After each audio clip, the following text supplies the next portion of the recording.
For thousands of years, the gentle teachings of Zen have whispered the same quiet truth that life moves with its own rhythm, and peace is found not in control, but in surrender. These stories are not lessons to study or rules to follow. They are simple invitations to soften, to breathe, and to trust that the universe always knows the way. Before we begin, take a moment to notice where you are. Feel the ground beneath you, the air moving in and out of your lungs. Let your shoulders drop. Let your breath become slower, deeper, calmer.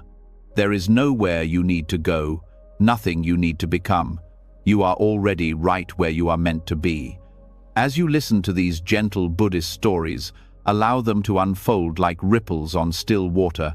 Each one carries a piece of ancient wisdom, quiet reminders that life does not need to be forced or controlled. The river flows without asking how. The wind moves without needing a plan.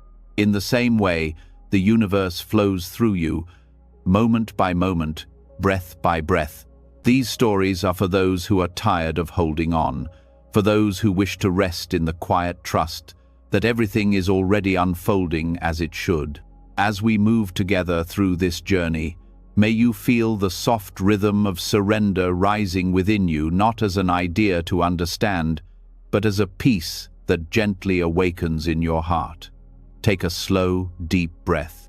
Feel the calm waiting beneath your thoughts. The universe is already carrying you. Let's begin. The sun was setting behind the old monastery, painting the courtyard in shades of amber and fading gold. Crickets began their slow chorus in the reeds beyond the garden walls. A young monk walked quietly toward the meditation hall, his robe brushing the ground with a whisper. Inside, an old master sat beside a small table, pouring tea into a cup that steamed gently in the evening air. The young monk bowed deeply before speaking. "Master," he said softly, "I have been practicing for many years, but I still cannot find peace. My mind is always full. I try to control my thoughts, my breath, even my life itself. But the harder I try, the more restless I become. Please teach me how to control my life." The master looked at him for a long time without a word. His eyes were kind, yet they seemed to look straight through the young monk's question, as if he were listening to something deeper beneath it. At last, he smiled and gestured to the cushion across from him. "Sit," he said. "Let us have tea." The young monk obeyed, folding his legs carefully beneath him. He watched as the master began to pour tea into a small clay cup before him. The warm liquid rose slowly, reaching the brim, but the master did not stop. The tea began to spill over, trickling down the sides of the cup, soaking the tray beneath it. The young monk watched in confusion until finally he could hold back no longer. "Master," he said, "the cup is full. It can hold no more." The master continued to pour a moment longer, then slowly set the teapot down. The air between them was filled with the scent of steeped leaves and silence. Then the master looked up. "You come to me full," he said gently, "full of opinions, full of striving, full of ideas about how life should be. How can I show you peace if your cup is already overflowing?" The monk lowered his eyes. The meaning of the master's gesture settled slowly into his heart, but another question stirred within him. "Then, master," he whispered, "how do I empty my cup?" The master poured a fresh cup of tea and handed it to the monk. "Drink," he said simply. The monk obeyed. The warmth spread through him, grounding him in the present moment. For the first time in many days, he realized he was simply breathing, not controlling, not planning, just breathing. When he finished, the master smiled. "When you stop trying to control," he said, "the tea will find its own stillness." The night deepened around the temple. The sound of wind moving through the bamboo filled the air like a soft lullaby. The monk stayed sitting long after the master had gone. The small cup before him now sat perfectly still, the surface smooth as glass. He could see the reflection of the moon shimmering inside it, one round light floating in quiet water. He thought of all the ways he had tried to control his life, His breath during meditation, his thoughts, his path, his reputation. He realized that control had always been his way of pushing against the flow of the universe. He had been trying to make the river stop, not knowing it was the river that carried him. For a long while, he simply watched the moon in the cup. He noticed how, when the wind touched the surface, the reflection trembled, yet the moon itself never changed. The disturbance was only in the water. When the water stilled again, the moon returned without effort. He began to understand. The next morning, the young monk rose early and went to the garden. Dew clung to the blades of grass, glistening in the dawn light. He saw the master tending the small vegetable patch, pulling weeds with the calm focus of someone who had forgotten time. The monk bowed again. "Master," he said, "I think I understand what you meant about the cup. But my mind still fills so easily. Every day, worries pour into it, duties, desires, fears. Even when I try to be empty, thoughts keep coming. How can I stop them?" The master did not look up. He continued pulling weeds, one by one, before answering. "You do not stop them," he said. "You stop calling them yours." The monk tilted his head. "Not mine?" The master sat back on his heels. "When the wind passes through the bamboo, do you say, 'That sound belongs to me'? Thoughts are like the wind. They pass through the mind. When you claim them as yours, you fill your cup again and again. When you let them pass, the cup stays open." The monk stood in silence. A small bird landed nearby, pecking gently at the soil.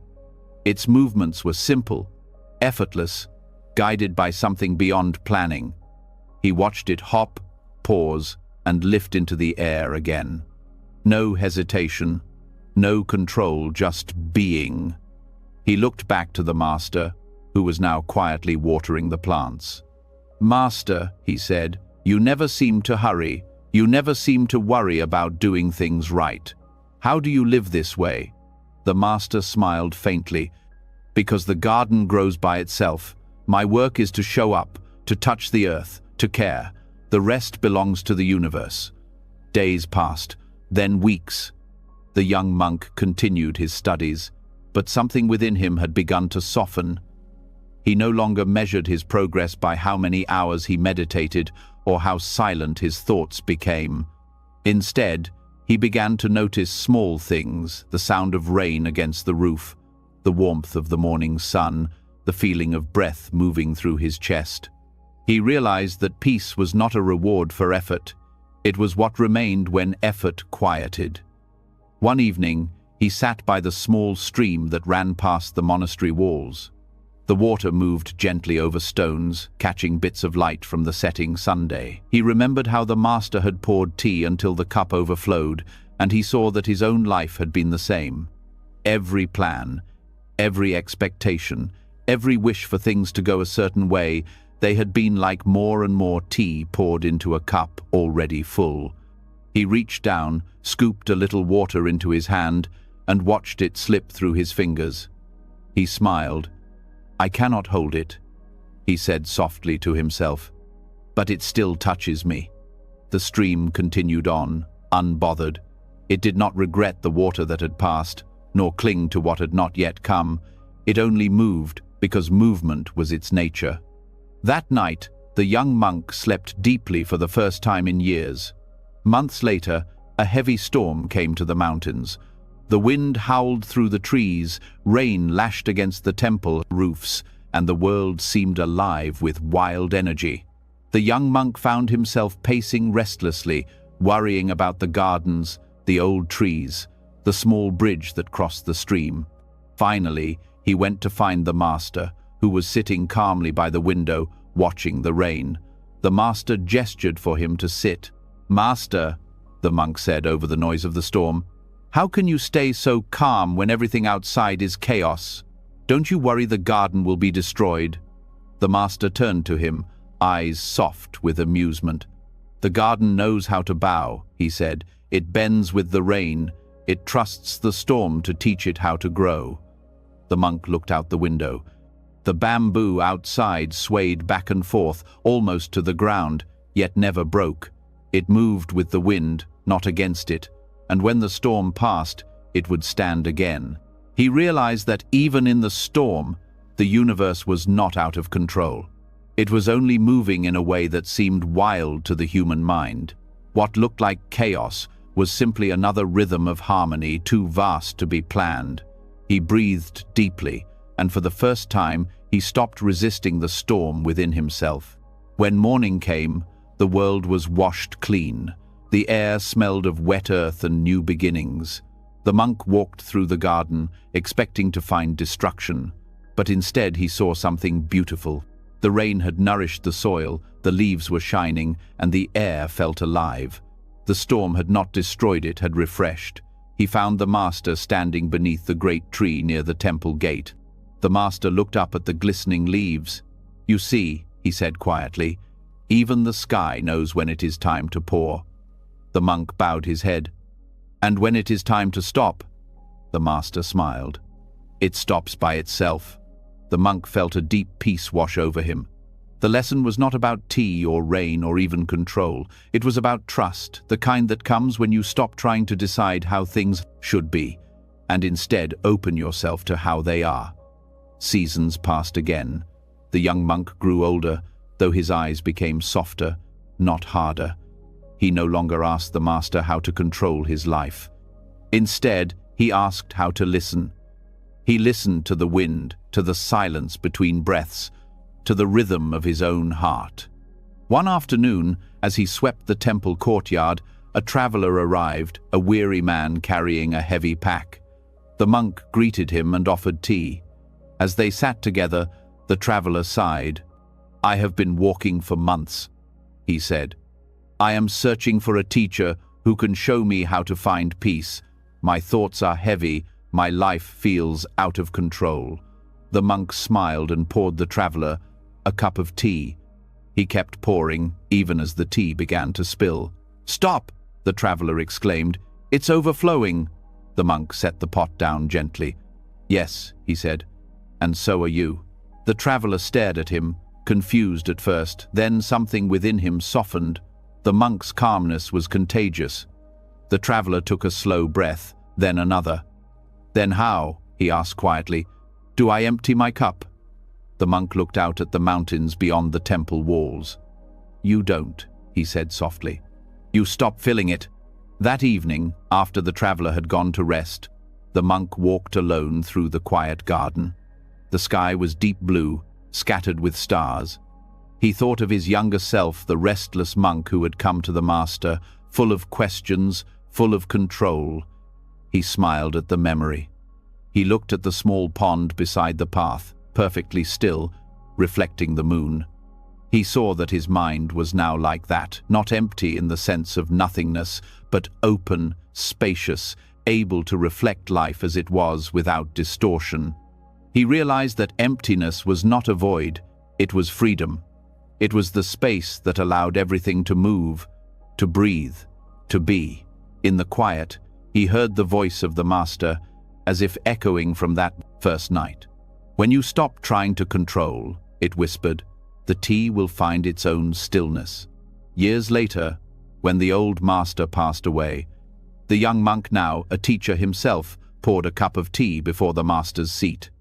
He let it overflow slightly, a small stream of warmth spilling onto the wooden tray. He bowed deeply and whispered, "Thank you for teaching me how to let go." That night, he sat alone in the meditation hall, listening to the wind outside. The same sound that once stirred his anxiety now soothed him. Each gust felt like the universe breathing, and he breathed along with it. He felt no need to control the world anymore. The stars did not need his permission to shine. The river did not need his guidance to flow. Life was happening perfectly without his interference. He closed his eyes and smiled. In his heart, he felt a vast space, quiet, still, and full of light. It was the same space he had once mistaken for emptiness. But now he understood. This emptiness was love. It was the universe itself, holding him gently in its infinite hands. And so, As the night deepened, the teacher, who had once been a frightened young monk, drifted into peaceful sleep. His last thought before sleep was a whisper to all who would one day come seeking control, seeking peace, seeking to understand: empty your cup. The universe cannot fill what you refuse to let go of. The candle flickered beside him, then went out. But in the quiet that followed, nothing was lost, only stillness remained. And the tea, somewhere in the dark, found its own stillness at last. The night before the great storm, the air was heavy and still. Even the crickets had gone quiet, as if the whole valley was holding its breath. High in the mountains stood a small temple, surrounded by a grove of bamboo. Inside, an old monk sat by candlelight, reading from a worn scroll. His young student, Rio, knelt nearby, quietly polishing the temple floor. But Rio's thoughts were restless, his eyes drawn to the window where dark clouds gathered over the mountains. "Master," he said softly, "the villagers say a terrible storm is coming. They say it will be stronger than any we've seen in years." The old monk lifted his gaze from the scroll. His eyes were calm, his voice quiet and clear. "Then," he said, "we shall listen to what the wind has to teach." Rio frowned. "But shouldn't we prepare? The roofs may break, the trees may fall. Shouldn't we protect the temple?" The monk smiled gently. "The bamboo does not run from the storm," he said. "It bends and remains." Rio bowed and said no more, but in his heart unease lingered. He closed the shutters, checked the roof beams, and brought in the lanterns. The master, meanwhile, sat unmoving, the candlelight soft on his face. That night, the storm came. It began as a whisper through the valleys, then grew into a roar. The wind howled like an angry spirit, shaking the mountain trees. Rain fell in heavy sheets, hammering the rooftops, rushing down the paths in silver streams. Inside the temple, Rio sat upright, every muscle tense. The walls trembled, the shutters banged, and the world outside seemed to split apart. But the master sat still, eyes closed, breathing slow and steady. "Master," Rio whispered, "aren't you afraid?" The monk opened his eyes. "The wind is only passing through," he said. "It has no wish to stay." Rio tried to calm himself, but the storm raged on. He could hear trees breaking in the distance, the crash of wood against stone. And yet, beneath the chaos, there was something else, a strange rhythm. The wind did not only destroy, it sang. Through the storm's cry, he could almost hear a deeper voice, the breath of the earth, fierce but alive, wild yet beautiful. By dawn, the storm had passed. The morning was silent. Mist floated over the valley, and the ground glistened with water. Rio stepped outside and gasped. The great oak trees had splintered. Branches lay scattered across the fields. The villagers' roofs had collapsed under the rain, but the bamboo grove that surrounded the temple stood unharmed. Each stalk was tall and green, glistening in the soft morning light. "How can this be?" Rio said aloud. Everything else was destroyed. The master joined him, leaning on his walking stick. "Look closely," he said. Rio looked again. The bamboo bowed gently in the wind, graceful and alive. "The bamboo survived," he said softly, "even through the storm." The master nodded. "Because it bowed?" Rio frowned. "It bent because it was weak." The monk smiled. "No," he said. "It bent because it was wise." Later that day, the villagers came to the temple. Their faces were tired, their clothes torn from the wind. They told stories of broken homes and ruined crops. When they saw the bamboo still standing, they were amazed.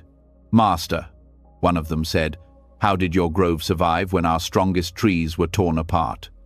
The monk led them to the grove.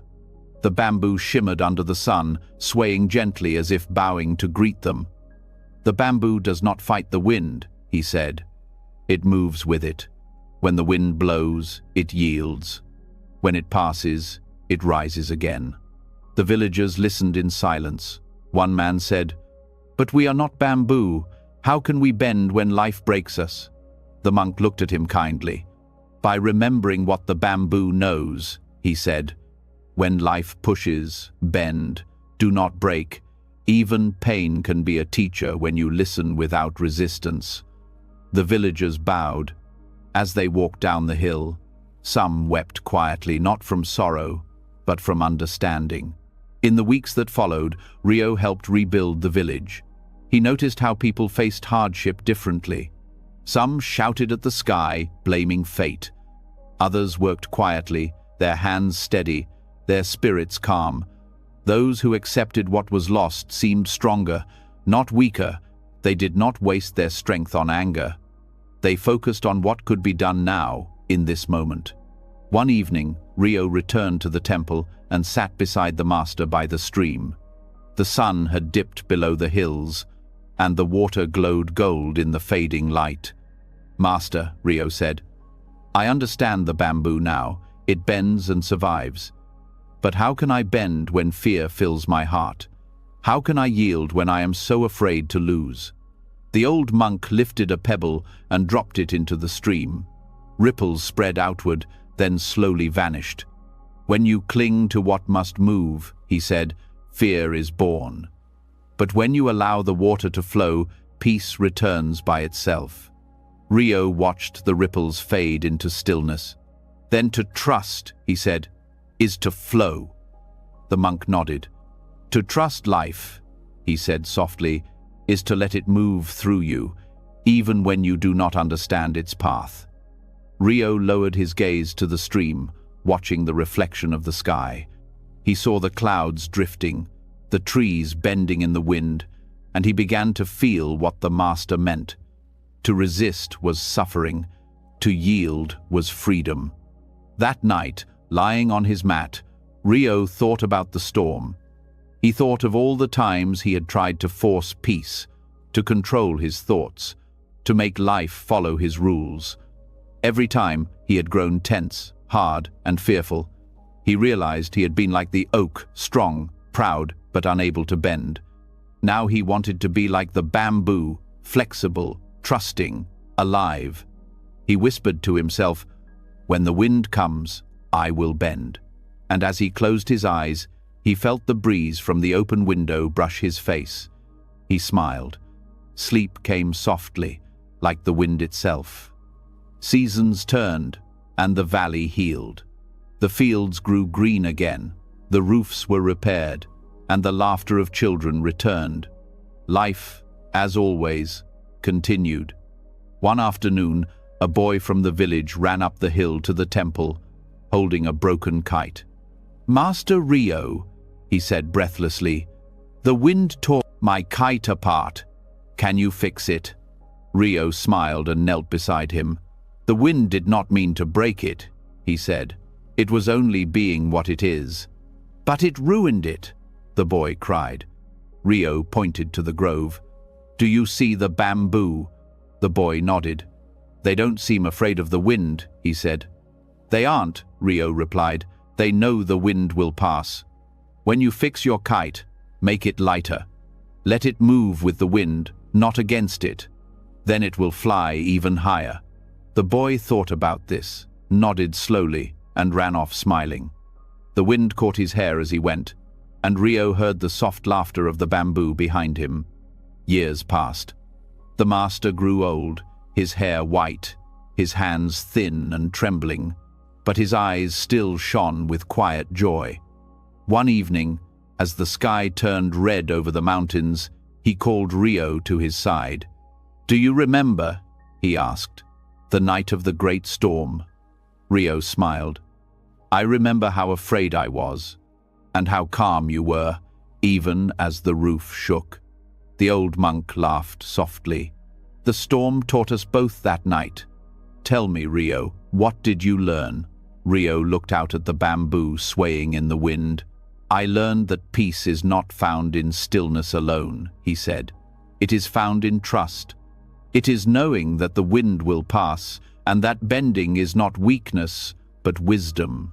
The old man nodded slowly. "And what of fear?" "Fear," Rio said, "is forgetting that the wind will pass." The master smiled. "Then you have learned to bend." As the last light of day faded, the bamboo glowed gold in the distance. A soft wind moved through the grove, and the stalks bowed together, whispering in the dusk. The master closed his eyes. "The body," he said, "is like the bamboo. One day it too must bend to the wind and fall.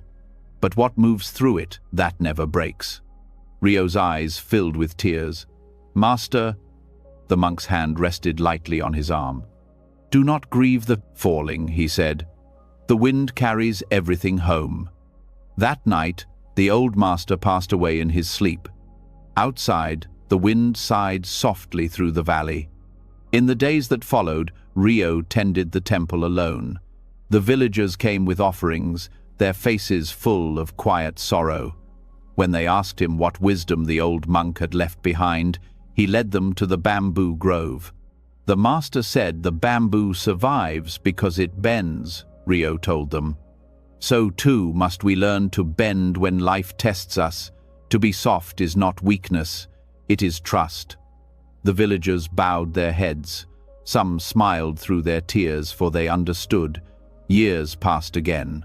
The bamboo grew taller, thicker, greener.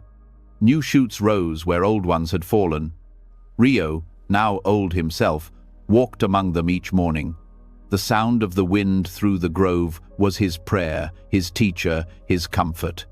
One day, after a light rain, he noticed a bamboo stalk split near its base. From the wound, a new shoot was growing. He touched it gently and smiled. "Even broken bamboo grows again," he whispered. "The storm never wins." That evening, he sat beneath the grove as the sun went down. The air was cool, the sky a wash of silver and gold. He closed his eyes and listened to the wind moving through the leaves. It sounded like breathing. It sounded like life itself. He whispered, "Because it bent." His breath slowed, his body grew still, and peace covered him like the falling dusk. When the villagers found him the next morning, he was sitting beneath the bamboo, smiling. The wind that day was softer than ever, as if the valley itself bowed in gratitude.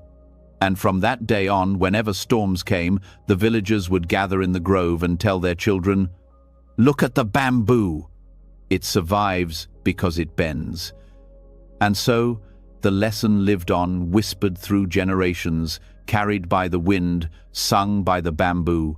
True strength is not found in standing rigid, but in the grace of yielding. Peace is not the absence of wind, but harmony with it. To trust the universe is to let the wind move through you, to bend, to rise, and to remain unbroken. And so the bamboo swayed on, gentle, wise, eternal. The river had always been the heart of the valley. It wound through fields and forests like a living thread of silver, changing with every season. In the summer, it sparkled softly beneath the sunday. In the spring, it rushed wild and high with melted snow from the mountains. The villagers who lived nearby said the river had moods like a person, gentle one day, fierce the next. To the old monks at the nearby temple, the river was more than water. It was a teacher. One evening, after several days of rain, a monk named Haru stood by the riverbank, watching the current swell and rise. He was on his way to a neighboring temple across the valley, where he had been invited to teach, but the bridge he always used had been washed away by the storm. The water was too deep and fast to cross safely. The sun had already set, and darkness was creeping through the trees. Haru stood still, listening to the roar of the river. The air smelled of wet earth and pine. Behind him, fireflies blinked softly in the reeds. He looked at the swirling water and whispered, "Not tonight." He found a dry patch of ground under a tree, sat down, and folded his robe around him. The night would be long, but he did not complain. He knew the river had its own rhythm, and no man could rush its flow. As the hours passed, Haru listened to the sounds of the night, the rush of water, the croak of frogs, the distant call of an owl. He thought of how easily people grew impatient, how they tried to push life to move faster than it was meant to. He smiled quietly to himself. "The river flows when it wishes," he murmured, "and I will cross when it allows." At dawn, the rain clouds drifted away. The first light touched the surface of the river, turning it gold. The water had fallen just enough for the stones beneath to show through. Haru rose, tightened his sandals, and began to wade carefully across. The current tugged gently at his robe, but his steps were steady. When he reached the other side, he looked back and bowed. "Thank you, old river," he said softly. "You have taught me again." He walked on toward the neighboring temple, his heart quiet and his mind light. He understood now that patience was not just about waiting. It was about trusting the moment, trusting that everything unfolds in its own time. Several days later, Haru returned to his own temple. The abbot, an elderly monk with kind eyes, was sweeping the courtyard. "You were delayed," the abbot said. "The bridge was gone," Haru replied. "I had to wait for the river to lower." The abbot nodded slowly. "And what did the river teach you?" Haru smiled. "That patience is not waiting for life to obey me. It is trusting that life already knows when to move." The abbot's eyes crinkled at the corners. "Ah," he said, "you have listened well." He set down his broom and looked toward the mountains. "When I was a young monk," he said, "I used to think patience was standing still until something happened. I would pray for signs, for answers, for things to change. But life is not a door that opens when you knock harder. It opens when it's ready." Haru bowed his head. "And what did you do while you waited?" The abbot smiled faintly. "I learned to sweep." They both laughed softly. That night, as the moon rose above the temple roof, Haru sat outside his small cell, watching the river in the distance. He could hear its gentle murmur carried on the wind. He thought about how much of his life had been spent in trying to learn faster, to achieve enlightenment, to control outcomes. He realized that all along, life had been moving at the right speed. It was he who had been rushing ahead of it. In the stillness of the night, he remembered a time years ago when he had been impatient with his own teacher. He had been a young monk then, eager to master meditation. He would sit for hours, waiting for calm to arrive, but his thoughts would whirl like leaves in the wind. One day, he had gone to his master in frustration. "My mind refuses to be still," he said. "No matter how long I sit, it will not obey me." His teacher had smiled and pointed toward the mountains. "You see the clouds?" he asked. "Yes," Haru had replied. "Do they rush to clear the sky because you wish for sun?" Haru had shaken his head. "Then why do you rush your mind? Clouds drift away when the wind is ready. The mind clears when the heart is ready. Not before." Haru smiled now, remembering. He could almost hear his teacher's voice in the sound of the river. The lesson had taken years to sink in. Patience was not an act of control, it was an act of faith. A few weeks later, word came from the village that the river was flooding again. Haru and several monks went down to help the farmers move their animals to higher ground. The rain poured for days without rest. The river rose until it lapped at the edge of the road. Some villagers grew desperate. "We must build a new bridge before the water rises higher," one man shouted. Haru shook his head. "Not now," he said. "The river is strong tonight. We will wait." Another man glared at him. "Wait. If we wait, we'll lose everything." Haru said nothing. He simply watched the current swirl, brown and wild, carrying branches and leaves downstream. "You cannot build a bridge on moving water," he said quietly. "Let it rest first. When the river calms, it will show you where to step." The man muttered angrily and stormed off. But 2 days later, when the rain finally stopped, the waters began to drop. The villagers gathered again. This time, they could see the rocks at the bottom, and the land on both sides of the river was firm again. Together, they built a new bridge stronger than before. When it was finished, the same man came to Haru. "You were right," he said. "If we had tried before, the river would have taken the bridge away." Haru smiled. "The river builds and destroys," he said. "It knows when each must happen. All we can do is listen." That evening, Haru sat by the water's edge. The sunset reflected like fire across the ripples. He picked up a smooth stone and turned it in his hand. The river had made it round and soft over many years, shaping it not through force but through time. He thought about how much of life was like that stone. The universe did not rush to finish its work.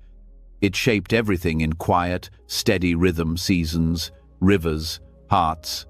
He realized that patience was not about inaction, it was about harmony, with timing.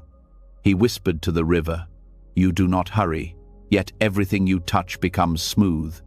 Seasons passed, and the bridge became a part of the villagers' daily life. Children crossed it on their way to school, farmers carried their goods over it to the markets, and travelers stopped by to rest in its shade. The monks would often walk down to the river to bathe or collect water for tea. One morning, a young novice came running to Haru. "Master," he said breathlessly, "there is a traveler who wants to see you. He says he needs your help to cross the river." Haru followed him down to the bank. There, a man stood with his cart, pacing anxiously. The river was calm, but the man kept staring at it as though it might suddenly rise again. "Master," the man said quickly, "I have been waiting since dawn for the ferry. It is late. I must get to the next village before noon, or I will lose my business deal. Can't you show me a faster way across?" Haru studied him quietly. "The ferry will come when it comes," he said. The man groaned. "I can't wait. Every minute I lose costs me money." Haru pointed to the water. "Do you see the current?" The man nodded impatiently. "Try to walk against it," Haru said.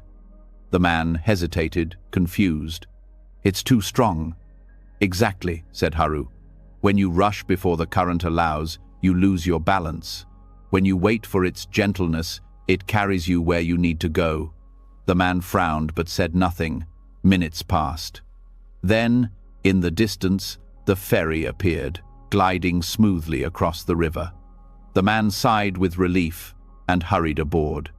As he left, Haru called out, "The river flows when it wishes, my friend, and you cross when it allows." The man did not reply, but later that evening, as the ferry returned, the boatman told Haru that the traveler had spoken of those words all day. He said they followed him like an echo. The boatman chuckled. "Maybe they'll slow him down a little." Haru smiled. "If they help him breathe, that is enough."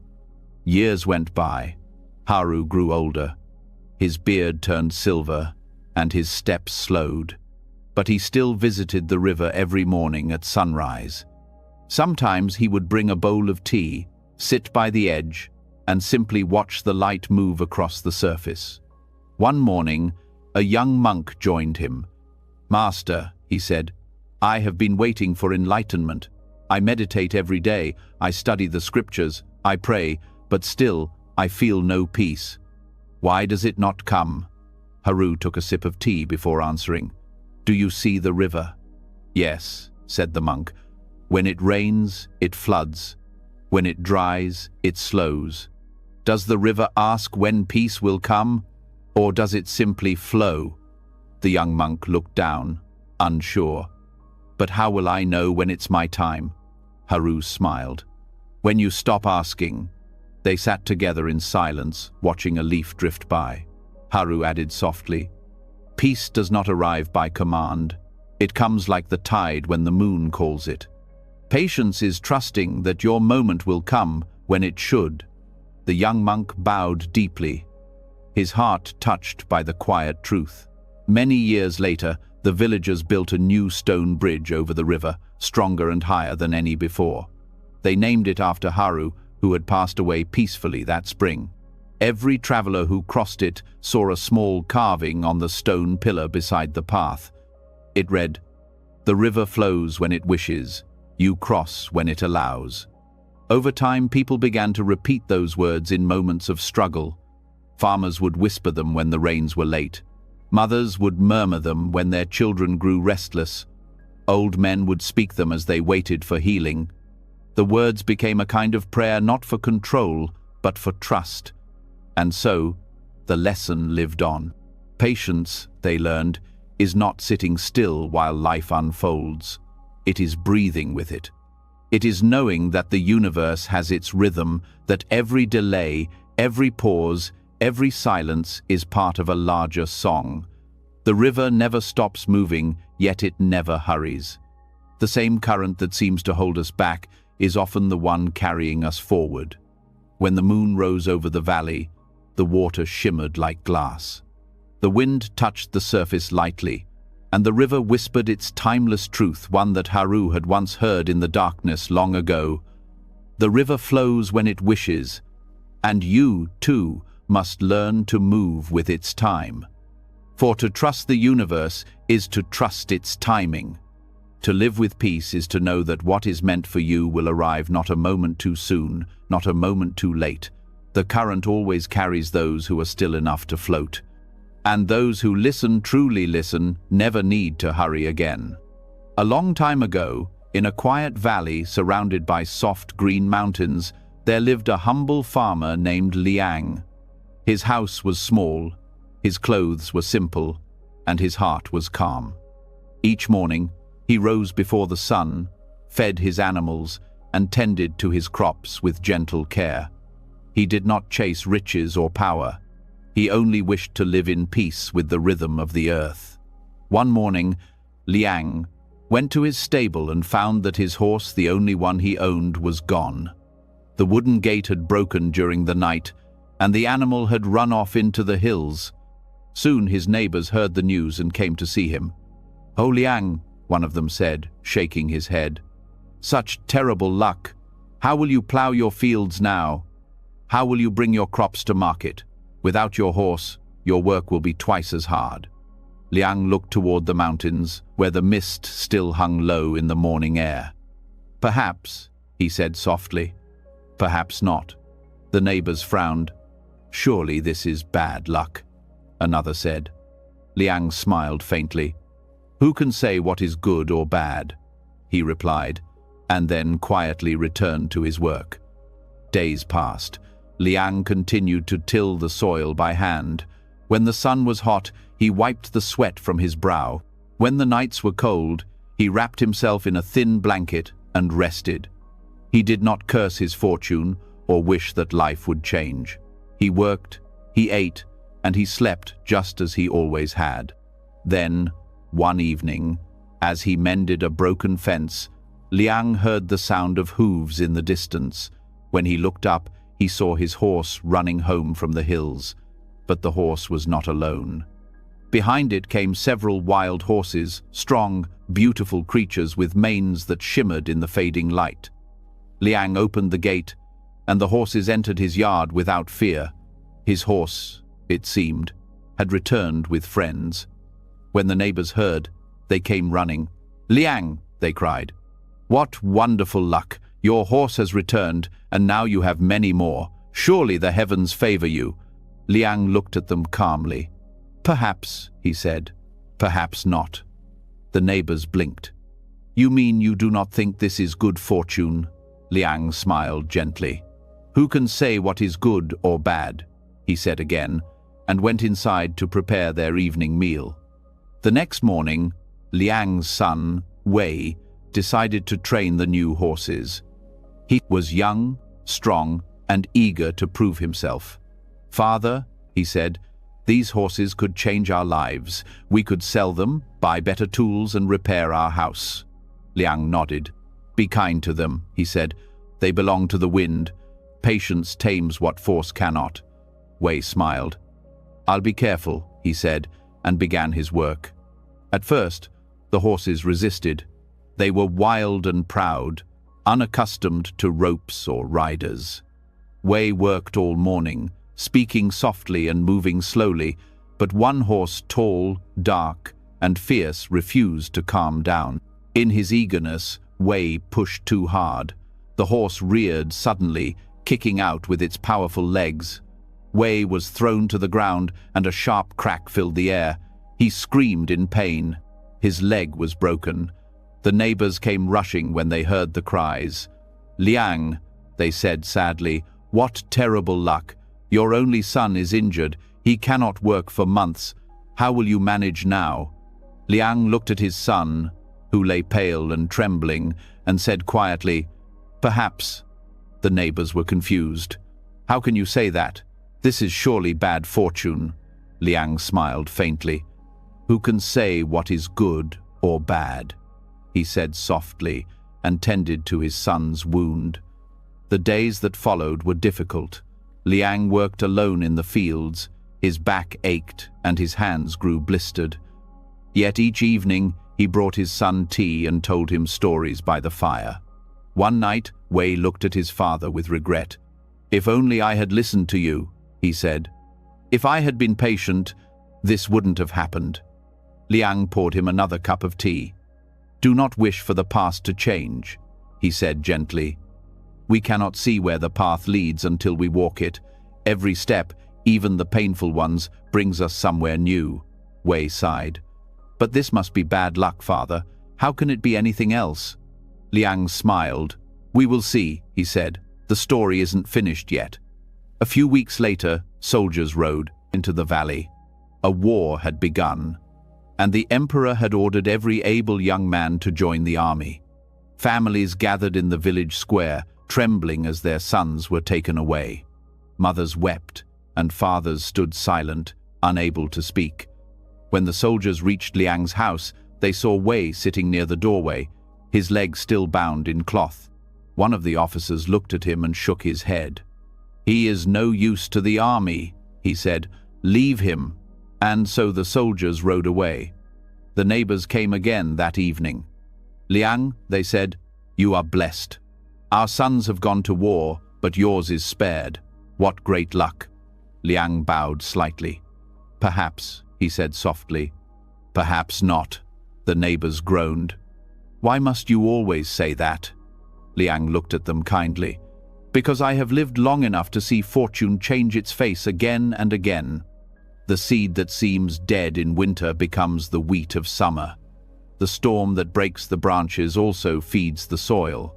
I cannot say which moment is good or bad, because the story keeps unfolding." The neighbors left shaking their heads, but Liang returned to his quiet work, his heart still calm. Months passed. The war raged on. Letters came from the front lines, each one carrying news of loss. Many of the young men from the village would never return. Their families mourned beside their empty homes. One evening, Wei sat beside his father as the sun dipped behind the mountains. "Father," he said softly, "if my leg hadn't broken, I would have gone to war. I might not be here now."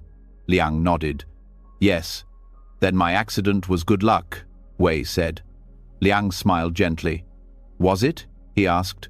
"Or was it simply life unfolding?" Wei frowned. "But if my injury saved my life, isn't that good?"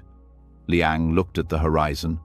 "The world is not divided into good and bad, my son. It is only whole. When you stop trying to name every wave, you begin to see the sea." Wei was silent for a long time. The wind moved softly through the trees, and he began to understand. Years passed. The war ended, and peace returned to the valley. Some families rebuilt their homes, others never recovered. The seasons came and went, and Liang grew old. His hair turned white, his steps slow, but his eyes remained clear and calm. One day, a traveler came to the village. He had heard stories of the farmer who never judged his fortune, and he came to see for himself. When he found Liang tending his field, he bowed deeply. "Old man," he said, "I have traveled far to meet you. Is it true that you never call anything good or bad?" Liang smiled. "It is true that I have stopped trying." The traveler frowned. "But without judging, how do you make choices?" Liang pointed to the soil beneath his feet. "I plant the seed. he said. Whether it grows or not, that is not for me to decide. My work is to plant. The traveler looked confused. Then you trust in luck? Liang shook his head. No, I trust the unfolding. Life knows how to become what it must. I only need to walk with it, not against it. The traveler bowed again, still puzzled but deeply moved. Your heart must be very peaceful, Liang smiled. Peace comes when we stop arguing with what is. Years went by. Wei grew into a wise man, much like his father. Though his leg never fully healed, he walked with grace and worked with quiet strength. When Liang became too old to farm, Wei cared for him as lovingly as Liang had once cared for him. One evening, as the sky burned with the colors of sunset, Liang sat outside his home, watching the river that wound through the valley. The sound of flowing water filled the air. Wei, he said softly, do you hear the river? Yes, father, Wei said. Liang smiled. It flows without asking where it is going. It does not call its bends, mistakes, or its floods curses. It only moves, and in moving, it becomes the river. Wei looked at him, tears filling his eyes. Is that how you have lived, father? Like the river? Liang nodded. I have tried, and now the river carries me too. That night, Liang passed away peacefully in his sleep. The wind outside whispered through the grass, and the river flowed on. After his father's death, Wei took care of the farm. The villagers often came to ask his advice, just as they once had with Liang. When someone complained of misfortune, Wei would smile gently and say, perhaps. When someone celebrated their good fortune, he would smile again and say, perhaps not. At first, people laughed, thinking he was being mysterious. But over time, they began to understand. They saw how their own joys and sorrows changed shape again and again, how what once seemed like ruin became blessing, and how every ending gave birth to something new. And so, in the valley, the story of Liang lived on. Parents told their children the tale of the farmer whose horse ran away, whose son was injured, and who never judged what happened to him. They said that when storms came or fortune shifted, they could still hear his voice in the wind, saying softly, who can say what is good or bad? Trust the unfolding. The lesson was simple, yet endless in its depth. Life cannot be forced to fit our labels. What we call bad may be the seed of something good. What we call good may hold unseen lessons. Everything changes, and every change belongs to the greater whole. When we stop fighting life's movement, we begin to live in peace with it. Trusting the unfolding means knowing that every loss, every joy, every silence is part of the same mysterious design. And like the river that flows without needing to understand its journey, we too can learn to live without fear of what comes next, trusting, always trusting, the gentle wisdom of the universe. In a quiet monastery nestled in the mountains, there lived a young monk named Ren. He was kind, disciplined, and devoted to his practice, but within him lived a quiet storm. Every day he feared that he was not good enough, not wise enough, not calm enough, not enlightened enough. Though he followed every rule, rose before dawn, and meditated for hours, a shadow of self-doubt followed him everywhere he went. The master of the monastery, an old monk named Daejin, had watched Ren grow from a child into a diligent student. He admired his effort, but he also saw the tightness in the boy's heart. One evening, as the sun was setting and the courtyard filled with golden light, the master called Ren to walk with him. They walked in silence through the bamboo grove. The wind moved gently through the tall stalks, making a sound like soft music. After a while, Daejin stopped and pointed to the ground. Their shadows stretched long before them in the fading sunday. Ren, he said quietly, why do you walk as if you are carrying a mountain on your back? Ren bowed his head. Master, I am trying to be a good monk. I wish to serve the teachings faithfully, but I fear I am failing. My thoughts wander in meditation, My heart is restless, and I fear that the path is leaving me behind." The master smiled slightly. "Tell me," he said, "can your shadow fail the sun?" Ren looked up, confused. "I don't understand." The master said nothing more. He began to walk again, his shadow moving beside him across the path. Ren followed in silence, his own shadow keeping pace. No matter how he turned, it remained there, inseparable from him, always in the same light. That night, Ren lay awake in his small cell, turning the master's question over and over in his mind. "Can your shadow fail the sun?" He did not know the answer. All he knew was the feeling of trying endlessly to meditate better, to think less, to be pure. He thought of the other monks, who seemed so serene, and wondered why peace came to them, but not to him. He fell asleep with a heavy heart. The next morning, the master called all the monks to gather in the courtyard for meditation. The air was cool, and mist clung to the grass. As they sat, the first light of dawn began to rise over the mountains. The master spoke softly. "When you sit in silence," he said, "the mind will try to measure your progress. It will whisper, 'You are failing.' It will say, 'You are not good enough.' But who is it that measures? Who is it that fails? The mind itself cannot see beyond its own shadow." Ren listened, his eyes closed, his breath unsteady. The words touched something deep within him. He wanted to ask the master what they meant, but the master had already fallen silent. The sound of wind through the bamboo replaced his voice. As the hours passed, the monks returned to their daily duties. Ren was assigned to sweep the temple steps. He moved his broom slowly, lost in thought. As the morning sun rose higher, his shadow stretched long across the stone steps. No matter how much he moved, it followed exactly, silent and faithful. Suddenly, he remembered the master's words again. He stopped sweeping and stared at his shadow. It moved when he moved, rested when he rested, and disappeared only when he stepped fully into the shade. It never disobeyed the sun. It only reflected how he stood in its light. "Can your shadow fail the sun?" he whispered to himself again.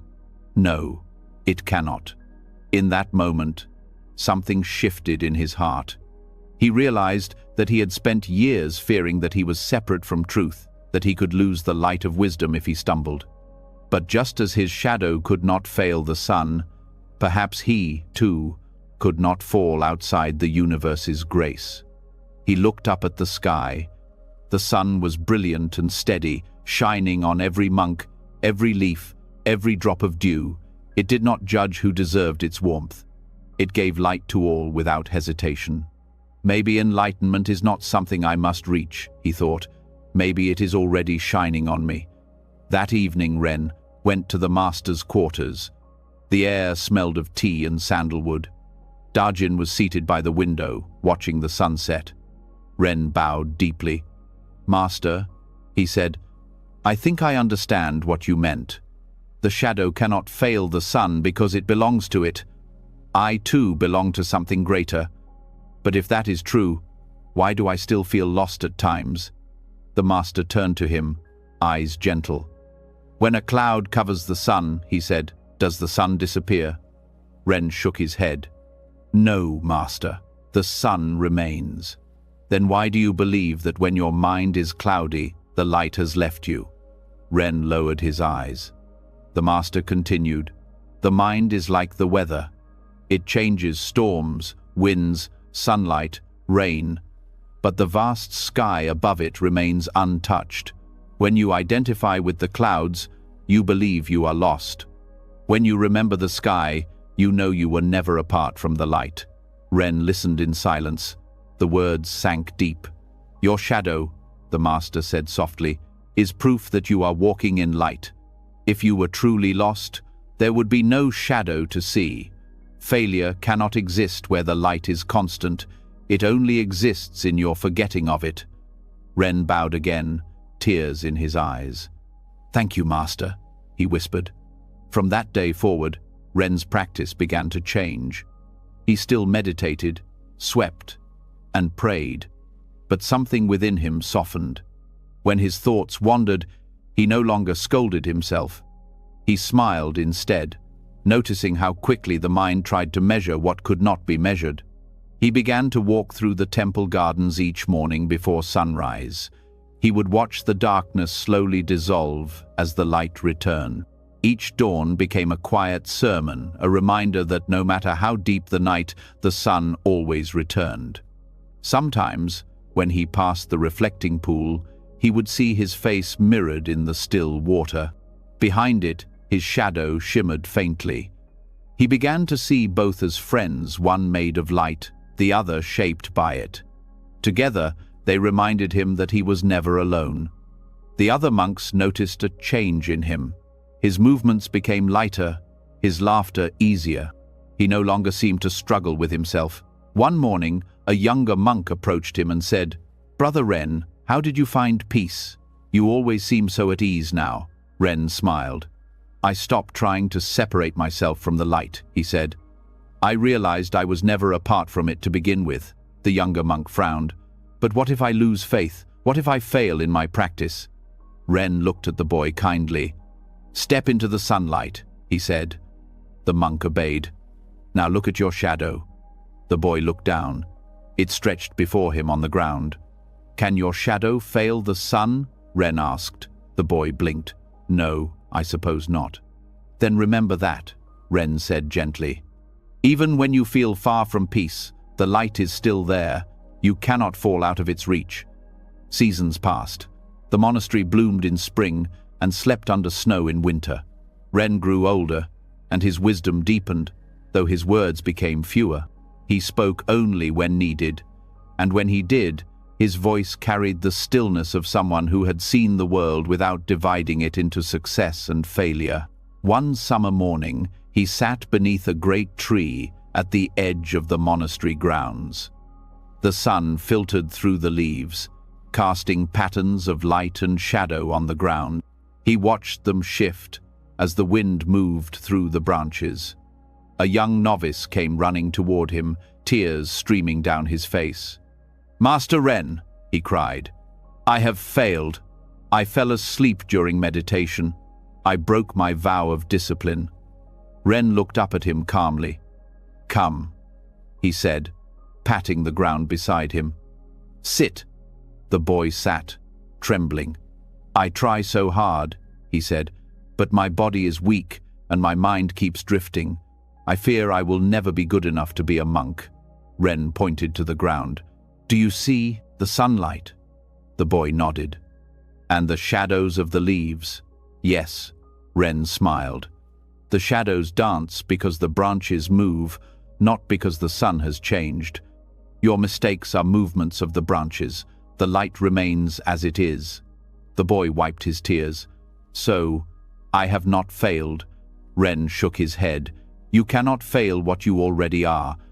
You are the light, pretending to be the leaf." The boy stared at him, unsure whether to cry again or laugh. Ren simply closed his eyes and listened to the wind. Years passed, and Ren himself became the abbot of the monastery. Disciples came from faraway lands to study under him. But no matter how many questions they brought, his teaching remained simple. Once, a scholar came to visit, proud of his knowledge. He asked Ren, "Master, what is enlightenment?" Ren picked up a cup of tea and said, "This cup holds water. When I drink, the water disappears, but the cup remains. Enlightenment is knowing you are the cup, not the water." The scholar frowned. "Then what is failure?" Ren smiled. "A shadow, reminding the cup that the sun still shines." One winter morning, Ren stood at the top of the monastery steps, watching the sunrise. Snow covered the earth like a blanket, and the air was so clear that the light seemed to hum. He looked down and saw his shadow stretching long and dark across the white ground. He smiled. It followed him still, as it always had. "Old friend," he whispered, "you and I have walked a long way together." A young monk nearby overheard him and asked, "Master, to whom do you speak?" Ren laughed softly. to my shadow. It reminds me that the universe never abandons what walks in its light." He turned to the monk. "Remember this, you and the light are not two things. Even when clouds hide the sun, its warmth still fills the world. Even when doubt hides your heart, truth still holds you." The monk bowed deeply, and Ren continued down the steps, his shadow gliding alongside him like a silent companion. When Ren grew old, his hair white and his steps slow, he spent most of his days sitting by the temple garden, watching the sunlight shift through the trees. The monks would often find him smiling quietly to himself, as if sharing a secret with the wind. One evening, as the sun dipped below the mountains, Ren whispered, "How kind the light is, it follows me even into old age." His breath grew softer, and his eyes began to close. The monks gathered around him. One of them said, "Master, where will you go when the light fades?" Ren smiled faintly. "Where does the shadow go when night falls?" he said. "It returns to its source." Those were his last words. At dawn the next morning, the monks held a small ceremony in the courtyard. The sun rose over the valley, and their shadows stretched long across the snow. One young monk, the same boy who had once wept over his mistakes, looked at his shadow and remembered Ren's words. "The universe never abandons what walks in its light." He smiled through his tears. "Thank you, Master," he whispered. As the years passed, the story of Ren spread far beyond the mountains. Travelers spoke of the monk who taught that failure was only a misunderstanding of light. They said that anyone who remembered his words could find peace even in the darkest times. And so, the lesson lived on, simple, eternal, shining quietly like sunlight on stone. You cannot fail the light that made you.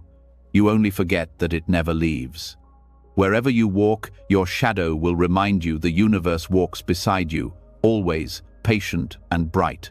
High above the earth, where the sky meets silence, a single raindrop began to form. It was born from the cool breath of clouds, a shimmering bead of light suspended in endless blue.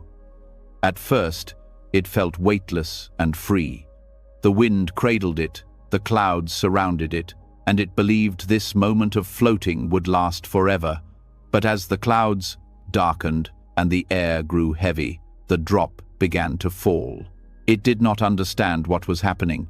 The world it had known, the soft white embrace of the clouds, was fading above it. All around, countless other drops were falling too, yet it felt utterly alone. "Where am I going?" it whispered into the rushing air. "Why am I leaving everything I knew?" No one answered. The sky was vast, the wind fast, and the world below an unknown depth. The drop trembled as it fell through layers of air, feeling itself pulled towards something unseen. For the first time, it knew fear. As it fell, it passed birds darting through the rain, leaves swaying beneath it, and flashes of light in the storm. The drop noticed how all things seemed to move in their own way, none resisted. The trees bowed, the wind flowed, the other drops fell quietly beside it. But it could not find comfort. "I don't want to fall," it cried. "I don't want to disappear." The wind whispered around it, but said nothing. The earth came closer and closer, and still the drop clung to its shape, trying to remain separate, terrified that when it touched the ground or whatever waited below it would be gone forever. And then, through the grayness of the storm, it saw something vast, a great stretch of shimmering silver that seemed to stretch to the edge of the world. The ocean. The drop's fear deepened. The ocean was so wide, so endless. "If I fall into that," it thought, "I will be lost. I will no longer be me." It tried to slow itself, but the air carried it forward. The sea grew nearer until the waves filled its vision.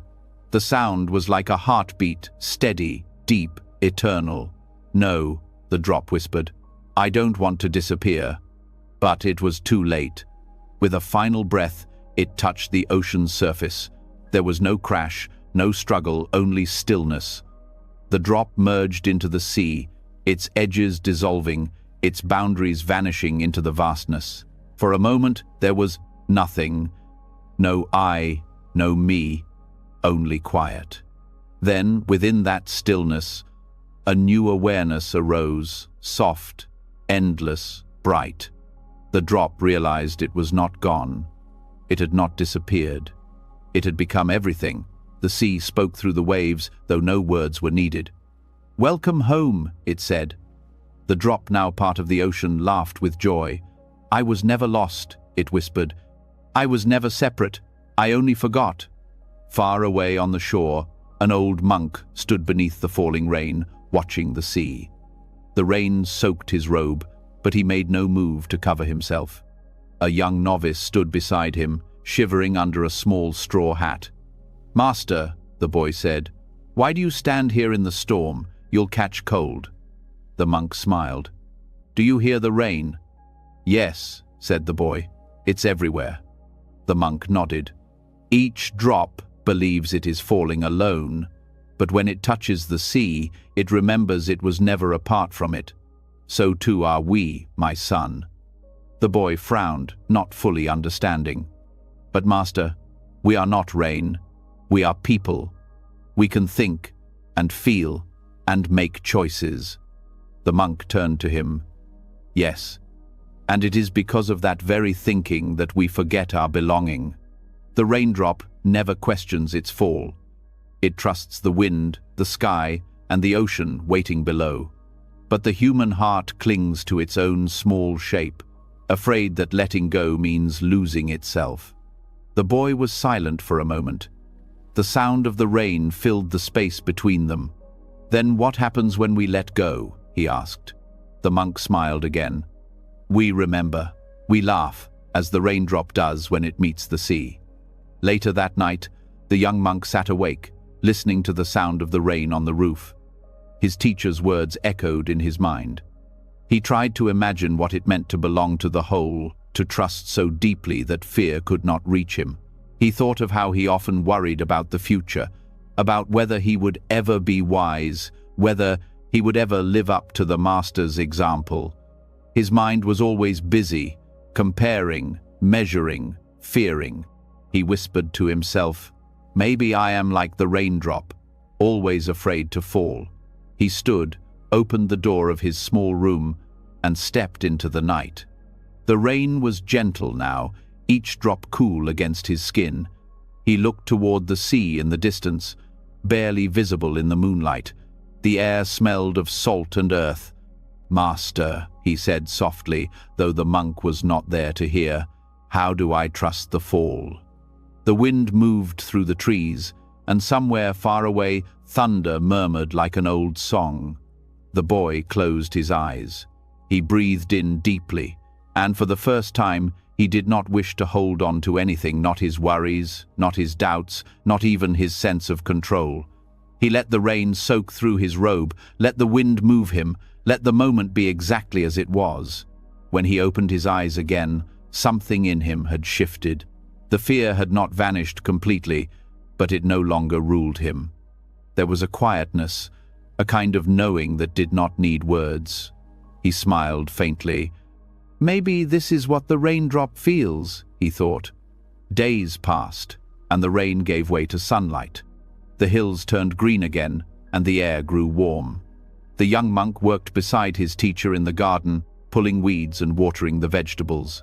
"Master," he said one morning, "I think I understand the story of the raindrop now, but sometimes, when I am afraid, I forget again. I feel small. I feel separate." The old monk nodded. "It is easy to forget. That is why we practice, not to become something more, but to remember what we already are." He pointed to a small pond beside the garden.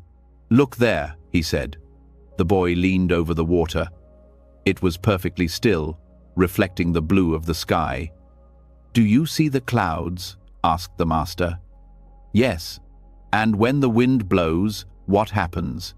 "They disappear," the boy said. The master smiled. "The clouds do not vanish. They become the wind, the rain, the river, and the sea. Every form changes, but the essence remains. You too are like that. Fear comes when you think you are only the cloud.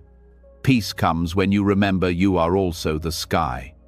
The boy stared at the water, watching his reflection tremble with the breeze. So even when I feel small, he said quietly, I am still part of the whole. The master nodded. Always. That evening, after the day's work was done, the monks gathered in the hall for meditation. The room was dimly lit, the air filled with the soft scent of incense. As the young monk closed his eyes, he imagined once again the raindrop falling, not with fear, but with trust. He imagined himself falling too, not into darkness, but into light, into belonging, into something vast and kind. In the quiet, he felt the pulse of his own heart, the rhythm of his breath, the faint sound of waves in the distance. Everything seemed connected: the wind, the sea, his body, his thoughts, his teacher, even the stars above the monastery roof. And then, for a brief moment, he felt no difference between them. He was the breath, the sea, the sky. The small I that had feared so much seemed to dissolve like salt in water. When the gong rang to end the meditation, he opened his eyes slowly. The world felt new, clear, alive, whole. Years passed. The young monk grew older and wiser. The master who had taught him eventually passed away, and the young monk, now no longer young, became the teacher to others. One afternoon, a student came to him with tears in her eyes. "Master," she said, "I am afraid. I try to be kind. I try to meditate, but my heart is restless. I worry about my family, my future, the world. I feel like I am falling apart." The monk listened patiently, then led her to the temple garden. Together, they stood by the pond where he had once learned his master's lesson. "Look into the water," he said. "Do you see the ripples?" "Yes." "Can you stop them from moving?" She shook her head. "No." "Do you need to?" She hesitated.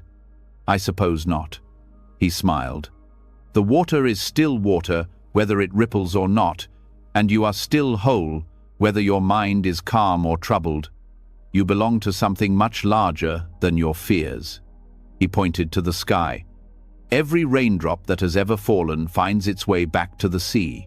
No matter how far it travels, it never stops being water. You, too, can trust that life will carry you home." The young woman wept softly, not from sadness but from the relief of remembering something she had always known. Seasons turned. The monk grew very old. His hair turned white, his steps slow, but his spirit remained clear. He spent most of his days sitting near the sea, listening to the waves. One morning, a storm began to form over the horizon. The wind grew strong, and rain began to fall, thousands upon thousands of drops tumbling from the sky. The monk smiled and lifted his face to the rain. "Welcome home," he whispered. He felt the cool drops on his skin, each one alive, each one shining. He imagined their journey, their fear, their fall, their merging with the ocean below. And he laughed softly, just as the raindrop had laughed when it realized it was never lost. When the storm passed, the sky cleared to a deep, endless blue. The monk sat quietly, watching the light dance on the waves. A young novice approached him and said, "Master, I have a question. What happens to us when we die?" The monk looked at the sea and smiled. "Do you see the rain?" The novice nodded. "It falls, it flows, it becomes the ocean. It never truly dies, it only changes its form. When we leave this body, we return to what we have always been. We laugh, and we remember." The novice frowned. "Remember what?" "That we were never separate," the old monk said. The boy was silent, watching the waves. The wind moved gently across the water, carrying the scent of salt and sunlight. The monk closed his eyes. His breath was slow, his body still, but his spirit felt vast as the sea. He whispered, trust the fall, trust the belonging. When the monk passed away that night, the sea was calm and bright beneath the moon. The monks of the temple gathered on the shore to honor him. The wind carried the sound of the waves like a chant, soft and endless. One of the monks, the youngest, looked out at the water and thought he saw a single drop fall from the sky, shining like a pearl before it vanished into the sea. He smiled. He was never gone, he said quietly. He only returned. And as the waves rose and fell, the sea seemed to whisper back the same truth. It had always carried ancient, patient, eternal. I was never lost. I was never separate. I have always belonged. When you stand in the rain and feel the drops touch your skin, remember the journey of the raindrop. It falls not to disappear, but to return. It dissolves not to end, but to remember its wholeness. So too, when you feel small or afraid, when life feels uncertain or heavy, remember that you are not falling away, you are falling home. Trust the unfolding, trust the belonging. For you, like the raindrop, were never apart from the ocean of life. You only forgot the truth that waits quietly within you. You were never lost. In the mountains where the clouds rested low and the air smelled of pine and stone, there stood a monastery known for its stillness. From sunrise to sunset, the sound of the wind moving through the bamboo could be heard across its courtyards, soft and unending. Travelers who came near said it was a place where even time seemed to slow down. Among the monks who lived there was a young disciple named Ken. He was devoted, bright, and full of questions. Every morning he followed his teacher, Master Sho, studying his movements, his gestures, and his silences. Sho was known for his calm presence. When he walked, the birds did not fly away. When he spoke, his words were few but carried the weight of mountains. Ken admired his master deeply, yet he was often troubled by how little the master said. "He teaches us so much by doing nothing," the older monks would whisper. But Ken wanted to understand. He longed for answers, for clarity, for the secret of peace that seemed to live effortlessly within his teacher. One evening, as the sun melted into gold beyond the mountains, Ken approached the master in the meditation hall. The air was cool and smelled faintly of sandalwood. Sho sat cross-legged in front of the altar, eyes half closed, as if he were listening to something no one else could hear. Ken bowed deeply. "Master," he said softly, "forgive me if I disturb your silence, but I must ask you something." Sho opened his eyes slowly, calm as still water. "Ask," he said. Ken hesitated. "I have studied for years.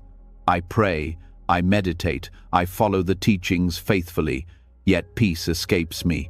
My thoughts are loud, my heart restless, my mind never still.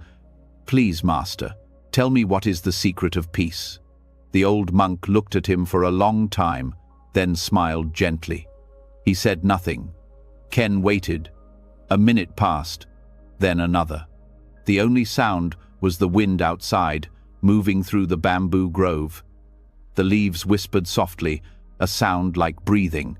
Ken shifted, confused. "Master," he said again, "did you hear me? I asked for the secret of peace." Sho nodded once, still silent. Ken frowned.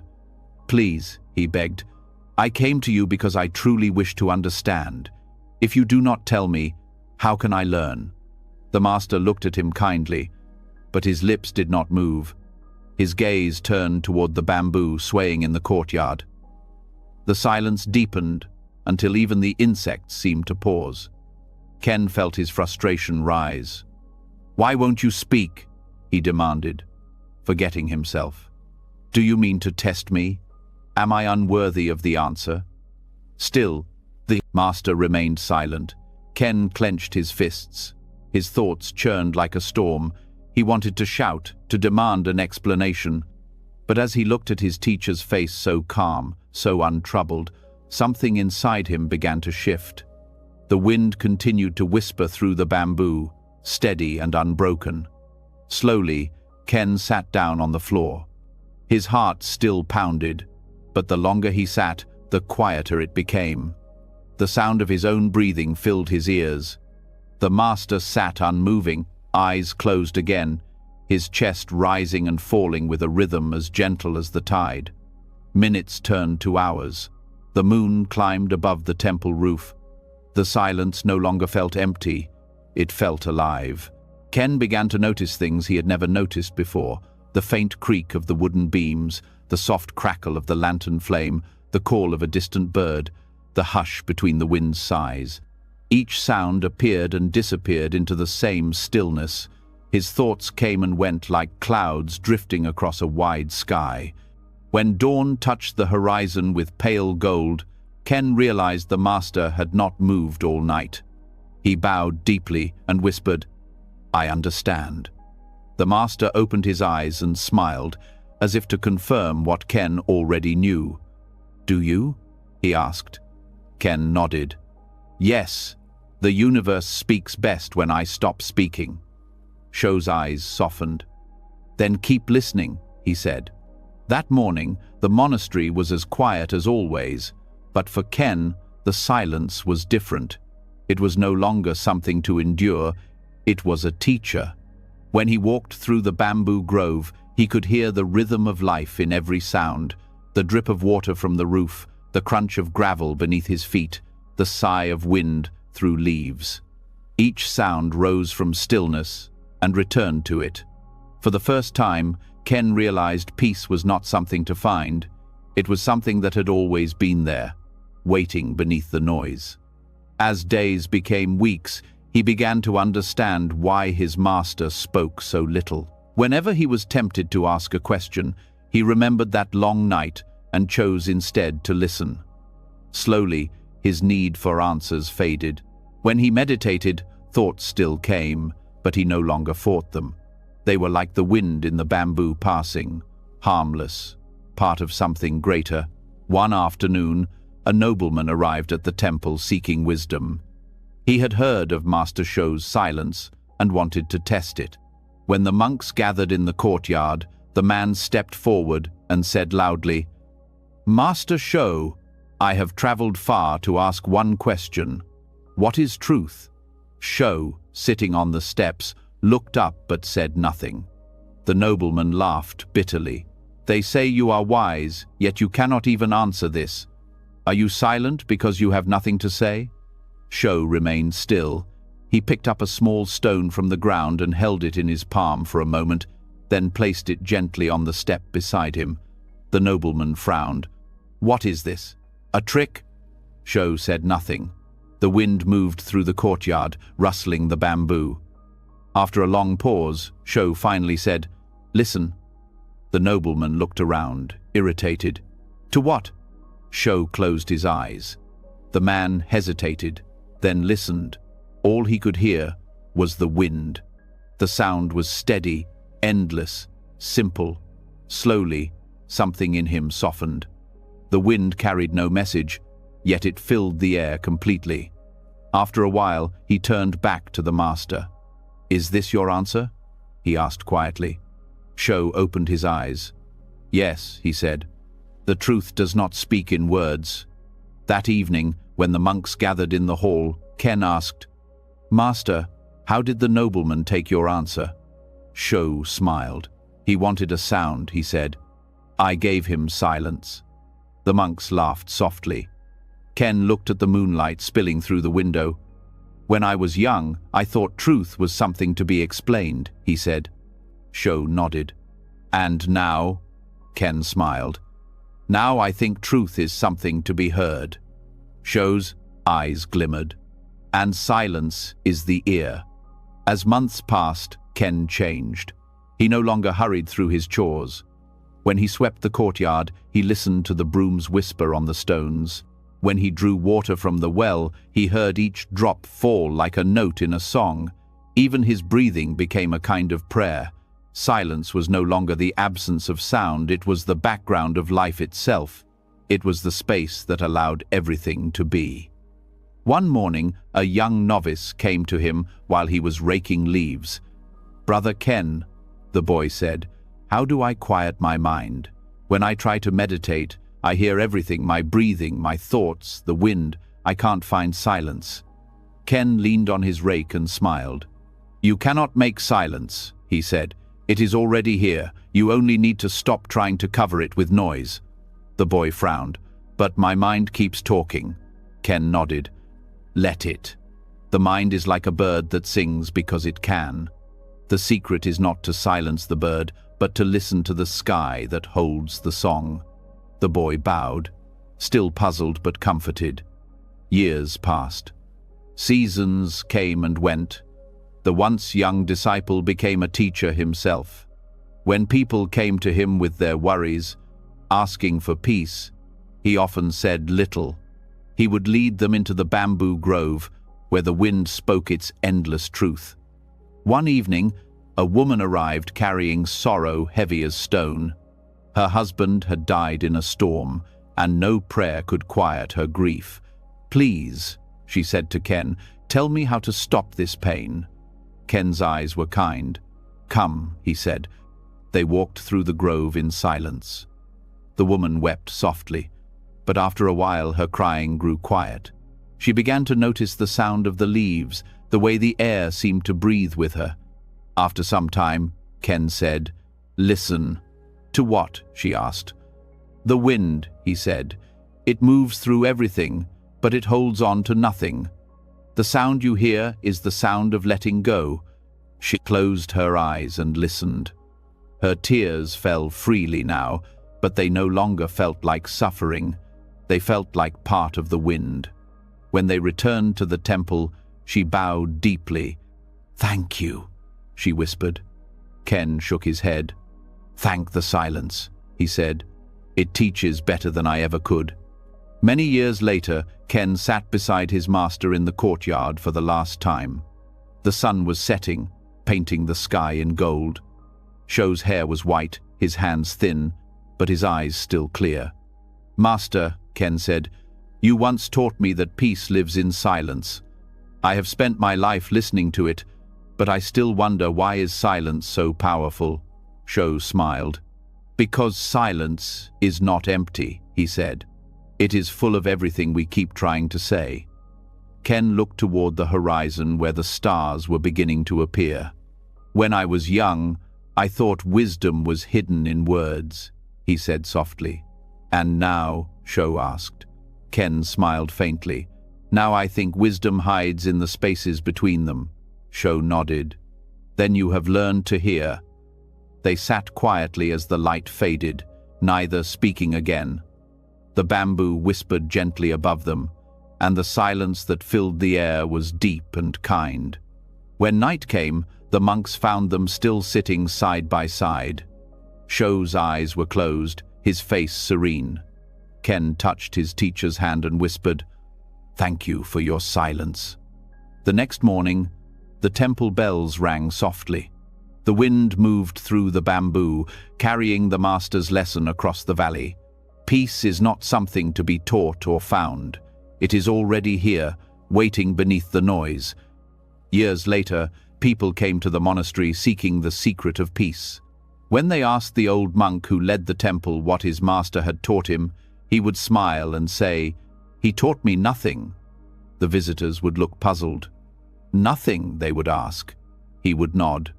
"Yes, and that nothing was everything." Many would leave, still confused, but a few would stay. They would sit in the courtyard, listening to the wind rustle the bamboo, and slowly they would begin to hear the same silence that had taught generations before them. And in that silence, they would discover what all seekers eventually learn.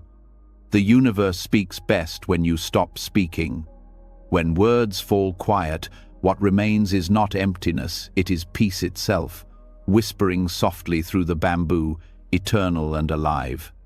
At the edge of a small coastal village, where the sea stretched endlessly toward the horizon, there lived an old fisherman named Tao. Every morning, long before the sun appeared, he would walk to the shore with his worn net slung over his shoulder. His hands were calloused from years of pulling ropes, his back bent from the weight of the sea's labor, yet his eyes still carried the quiet brightness of someone who loved the rhythm of life. For Tao, the sea was both a companion and a mystery. He spoke to it often, sometimes in gratitude, sometimes in frustration, but always with respect. "You and I," he would say to the waves, "we understand each other. You keep your treasures, and I keep my patience." One morning, after a night of strong winds, Tao pushed his small wooden boat into the restless water.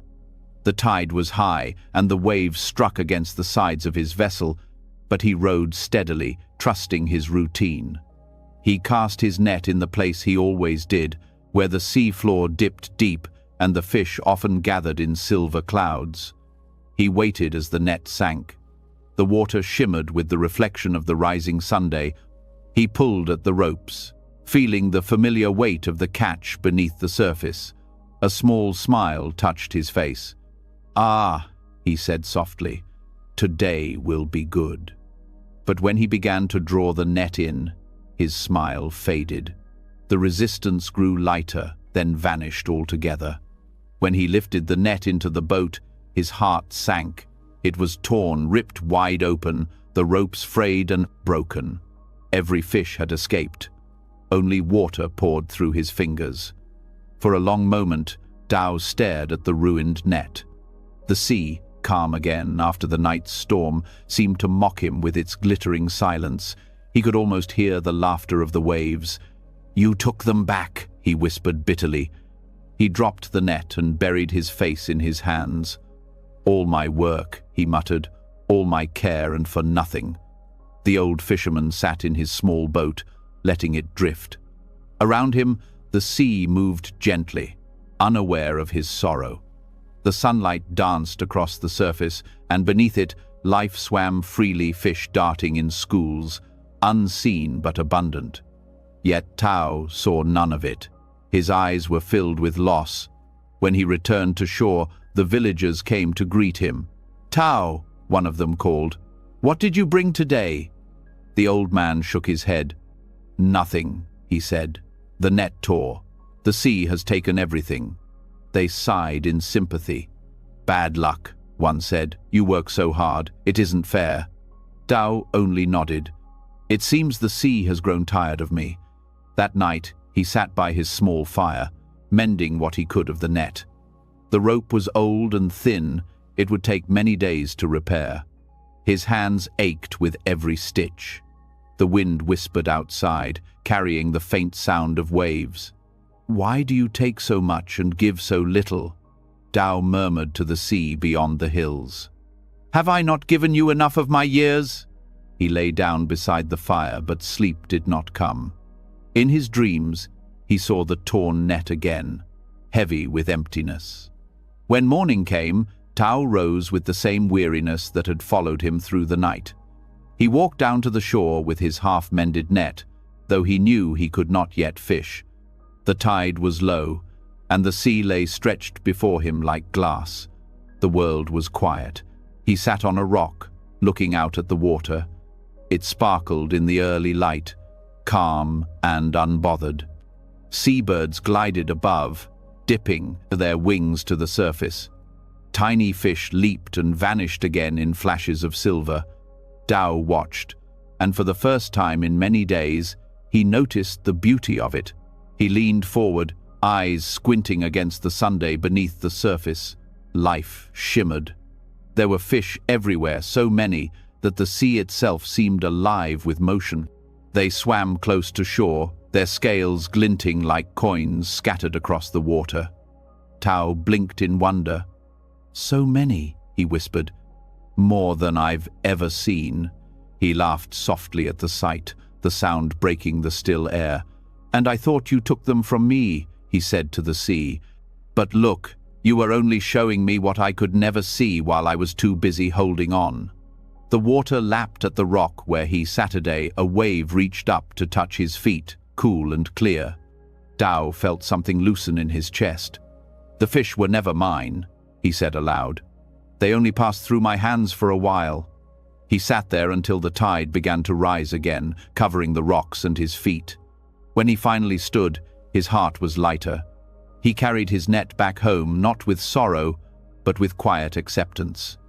That evening, the sky turned red over the horizon, and Tao cooked a small meal of rice and vegetables. The sea's sound filled the air outside his hut. For the first time in years, he did not feel the need to compete with its rhythm. He understood now that the ocean's wealth was never something to possess, it was something to witness.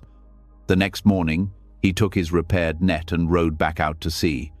He cast it once more into the water, not with expectation, but with gratitude. Whether it returned full or empty no longer mattered. When he pulled it back, the net came up heavy with fish, their scales flashing like mirrors in the sunlight. Tao smiled. "You always give back what you take," he said softly to the sea. "Only when the heart stops grasping can the hands truly receive." He released most of the fish back into the water, keeping only what he needed for the day. The rest vanished into the depths, and he watched them go with joy instead of regret. From that day on, Tao fished differently. He no longer chased after large catches or counted his fortune by what filled his boat. He came to see each cast of the net as a conversation with the universe, an act of giving and receiving that needed no measure of success or failure. Sometimes he returned home with an abundance of fish, and sometimes with none, but always he returned with peace. The villagers began to notice a change in him. "Tao," one said, "you seem happier these days. You laugh even when your nets are empty." The old man smiled. "Because they are never truly empty," he said. "The sea is full whether or not I can see it." The villagers laughed. "You speak in riddles again, old man." Tao chuckled. "Perhaps," he said, "but maybe one day you'll understand." As the seasons turned, Tao became known not only as a fisherman, but as a teacher of sorts. Travelers came to his village to ask about his calm, his contentment. They would find him sitting by the shore, mending his net or watching the sunset. When they asked for his secret, he would point to the water and say, "Look." They would gaze out at the waves, puzzled. "What should we look at?" they would ask. "The shimmer," he'd reply. "You see, the water is always alive, even when it seems still. That is how life is full, even in the moments we call empty." Once, a young merchant came to him, distraught after losing his fortune in a storm. "I have lost everything," he said bitterly. "All my ships, all my goods gone. How can I begin again?" Tao looked at him with quiet eyes. "When I lost my fish," he said, "I thought I had lost my life. But I had only lost my idea of ownership. The sea does not take, it only returns things to where they belong. When you stop calling what passes through your hands mine, you stop losing altogether." The merchant frowned. "That is easy to say when you have nothing left to lose." Tao smiled. "It is easiest to see when you have nothing left to lose." The merchant was silent, staring out at the horizon. The old fisherman stood and cast his net into the water. When he drew it back, it was empty. He smiled as he held it up. "See this?" he said. "Empty, yet full. It caught nothing, yet it has already given me everything I need." The merchant watched, confused. "What do you mean?" "The sea has reminded me that I am alive," Tao said, "that I can still throw the net, that I can still trust." The merchant bowed his head. For the first time since his loss, he felt something like peace. Years passed, and Tao grew older. His hands trembled when he mended his nets, and his steps slowed when he walked to the shore. Yet each morning, he still made his way to the sea. The villagers often offered to fish for him, but he always refused. "The sea and I," he would say, "still have things to say to each other." One dawn, as the sky was turning from grey to pink, Tao pushed his small boat into the calm water.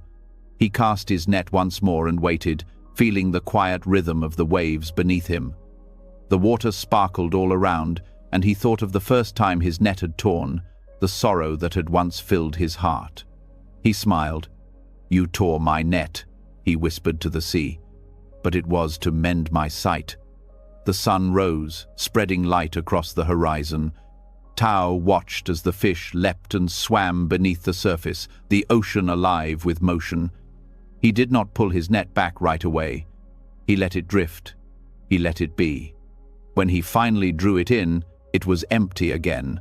He laughed softly. "You never disappoint," he said. That afternoon, the villagers found his boat drifting near the shore. Tao was sitting upright, his hands resting gently on the net, his eyes closed, his face peaceful. The sea was calm around him, and the light danced across the water. It was as if the sea itself had carried him home.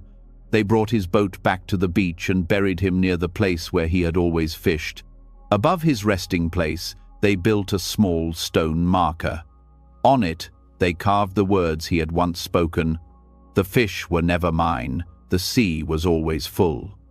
Over the years, people from distant lands came to see the fisherman's stone. Many would sit by the shore for hours, watching the waves shimmer with life. Some would cry for what they had lost. Others would simply breathe and feel their hearts grow lighter. And slowly, they too began to understand what Tao had seen that morning long ago, the truth that loss is not the end, but a reminder. The universe does not take to punish us. It only frees our hands to see what has always been there. When we stop clinging, we begin to see abundance. When we stop calling things mine, we discover that nothing is missing. And somewhere beyond the horizon, where the sea meets the sky, the old fisherman's laughter still echoes with the wind, gentle and eternal, whispering, "The fish were never mine. The sea was always enough." At the base of an ancient mountain, where the earth gave birth to rivers and valleys, a small stream flowed endlessly. Its voice was soft but steady, whispering to the stones it carried, to the trees that bent to drink, and to the wind that paused to listen. It had been there for longer than memory could recall, shaping the land with patience only time could understand. In that stream lay a single stone. It was large and heavy, dark grey with flecks of silver hidden deep inside. For hundreds of years, the water had flowed around it, over it, and sometimes even through it, pushing against its sides day and night without rest. At first, the stone had accepted its place, but as the years passed, it began to grow weary of the stream's endless touch. "Why do you never stop?" The stone grumbled one morning. "You never let me rest. Every moment you push, you pull, you wear me down. For centuries you have flowed over me, taking pieces of me away. Have you no kindness?" The stream laughed softly, a sound like music. "Kindness," it said. "Is that what you think I lack?" The stone frowned. "What else could it be? You move constantly, always pressing against me. I have no peace. Once I was proud and strong. Now I am small, round, and smooth. You are stealing me away, piece by piece." The stream flowed more gently for a moment, its water curling around the stone like a caress. "You do not see what I see," it said. "You think I take from you, but I only give. I polish you because I love you." The stone was silent. It did not understand. The stream continued, its voice calm and clear. "When you first came to rest in my bed, you were rough and sharp. You hurt the fish that brushed against you and tore the roots that tried to grow nearby. You did not mean to harm, but your edges were hard and unyielding. I could not leave you that way, so I began to shape you, slowly, patiently, with my touch. I did not ask to be shaped," the stone said bitterly. "I was fine as I was." The stream chuckled again, its laughter echoing softly through the valley. "Were you? Tell me, do you think the mountain above complains when the rain falls upon it? Do you think the sky protests when the sun sets? Everything changes, my friend. You are not being diminished, you are being refined." The stone said nothing more. It did not want to admit that the stream's words stirred something within it. For many days, it remained quiet.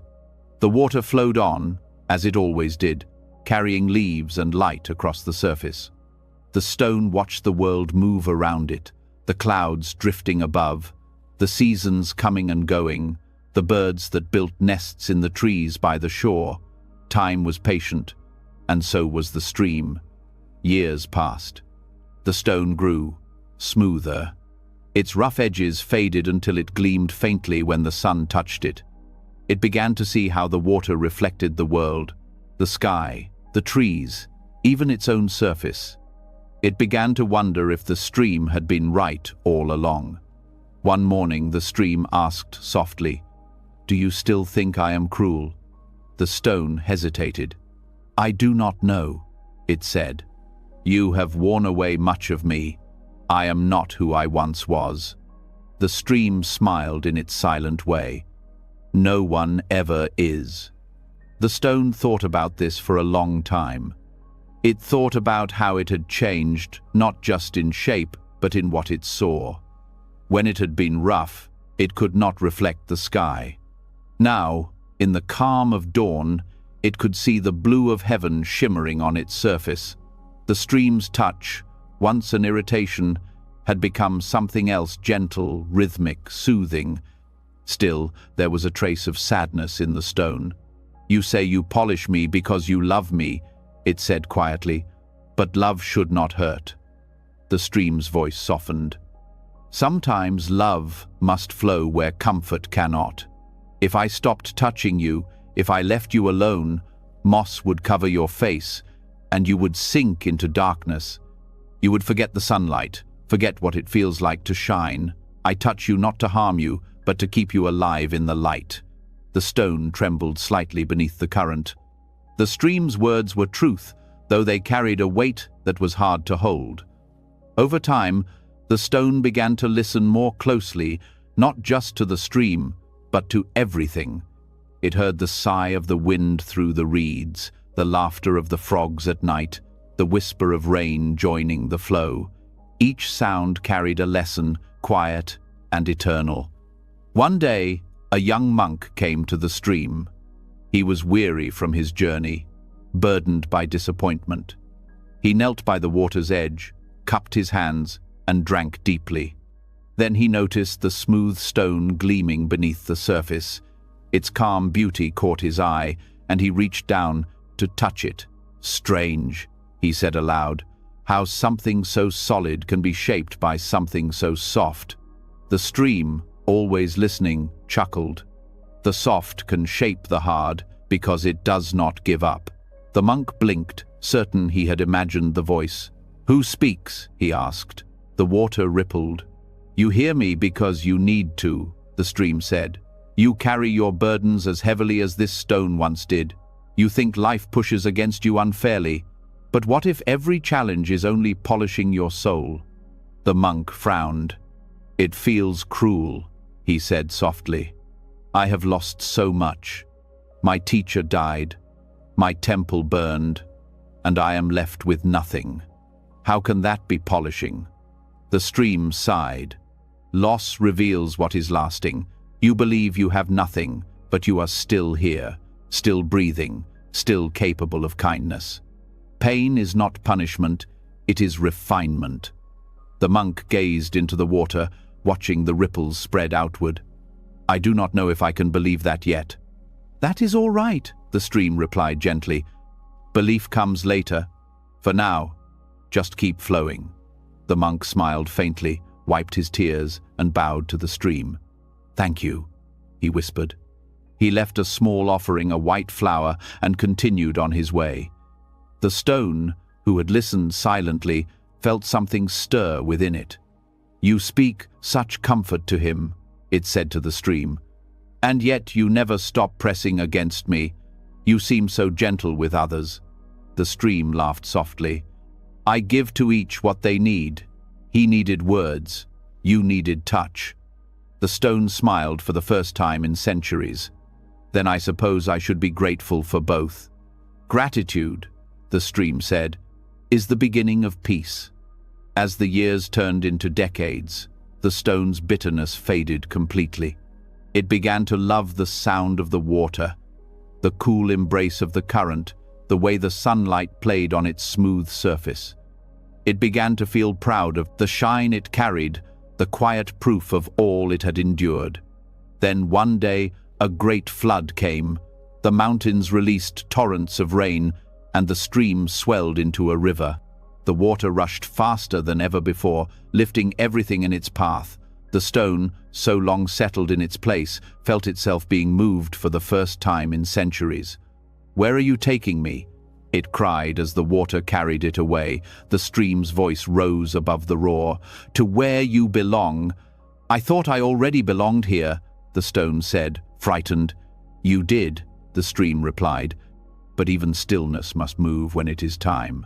The river carried the stone far down the valley, past forests and fields, until the land widened and the air began to taste of salt. At last, it reached the ocean, where the waves stretched to infinity. There, the stream became one with the sea. The stone sank gently to the ocean floor, surrounded by countless others, smooth, shining, each with its own story of endurance. The water around it was vast and quiet. For the first time, the stone understood the full meaning of what the stream had said long ago. "I polish you because I love you," it whispered to itself. "You did not push me away to hurt me, you carried me to the place where I could finally rest." Above the surface, the waves shimmered beneath the sun, endless and eternal. The stone lay beneath them, no longer burdened by what it had been, but grateful for all it had become. Centuries later, a child walked along the shore and found the stone resting among the shells. It fit perfectly in his small hand, smooth and cool to the touch. He turned it over and over, marveling at its quiet beauty. "Look, mother," he said. "It's so shiny." The woman smiled. "That's what the sea does, my dear. It makes things smooth." The child laughed and tossed the stone back into the waves. It sank gently, content to return to the water. The sea cradled it as the stream once had, whispering through the tides, "Nothing is lost, my friend. Everything is shaped, softened, and returned." And so the stone rested, understanding at last that every push, every hardship, every storm had been an act of love from the universe, a patient hand polishing its surface until it could finally reflect the light. When the waves broke upon the shore, their song carried the same truth the stream had spoken long ago. Every hardship is the universe shaping our smoothness, for in the great rhythm of life, nothing is wasted. Every wound becomes wisdom, every loss becomes light, and every rough edge becomes part of something beautiful. The water that once seemed cruel was never cruel at all. It was love in motion, teaching the stone to shine. In the mountains, far from the noise of cities and villages, there stood an ancient monastery carved into the cliffs. The monks who lived there were few, their lives quiet and devoted to meditation, study, and the tending of simple tasks. The mountain itself seemed to guard their peace, wrapping them in mist each morning and bathing them in golden light each evening. Among these monks was one named Rin. He was young, earnest, and full of questions. Every dawn he rose before the sun, swept the temple floors, and lit candles in the meditation hall. As the flames flickered to life, he would bow deeply, whispering prayers of gratitude for the light. Yet, though he performed this duty every day, he did not truly understand what light meant, not yet. Rin had joined the monastery as a child, left there by his parents after a famine had taken everything they owned. The monks had raised him kindly, teaching him discipline and compassion. Over the years, he grew strong and steady, but in his heart lingered a quiet restlessness. He often wondered about his purpose, why he was here, what it meant to live wisely, and what enlightenment truly was. One evening, after the sun had set and the monastery was bathed in darkness, the old master, Jorin, called for Rin. "Come," he said, his voice calm but firm.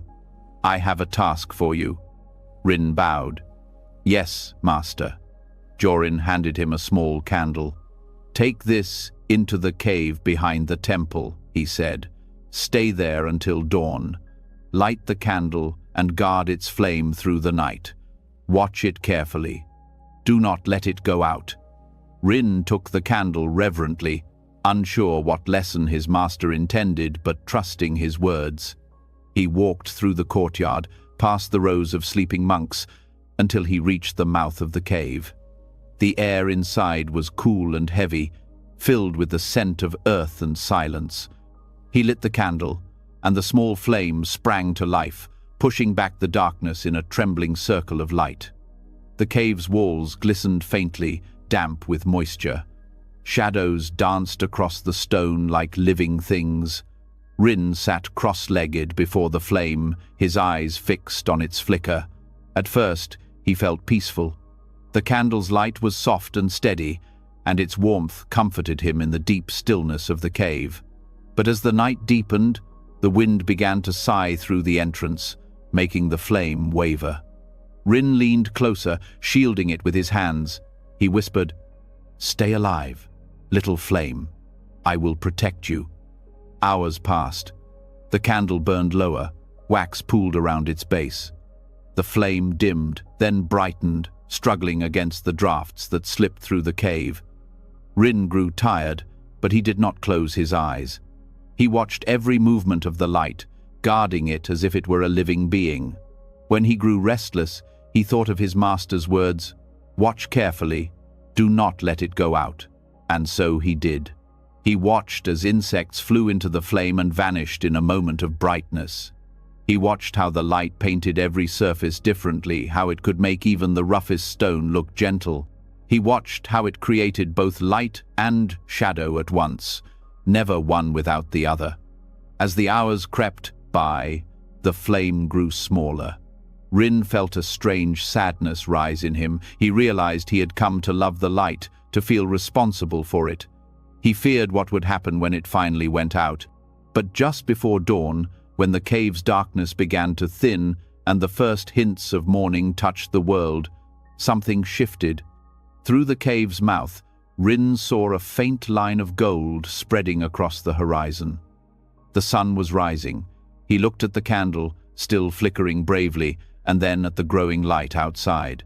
Slowly, the darkness began to lift. The cave, once dependent on his small flame, began to glow with a new kind of brightness, vast, limitless, and warm.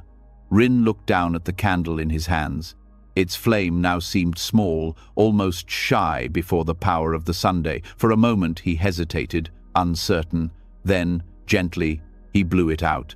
Smoke rose in a thin line, curling upward until it vanished into the air.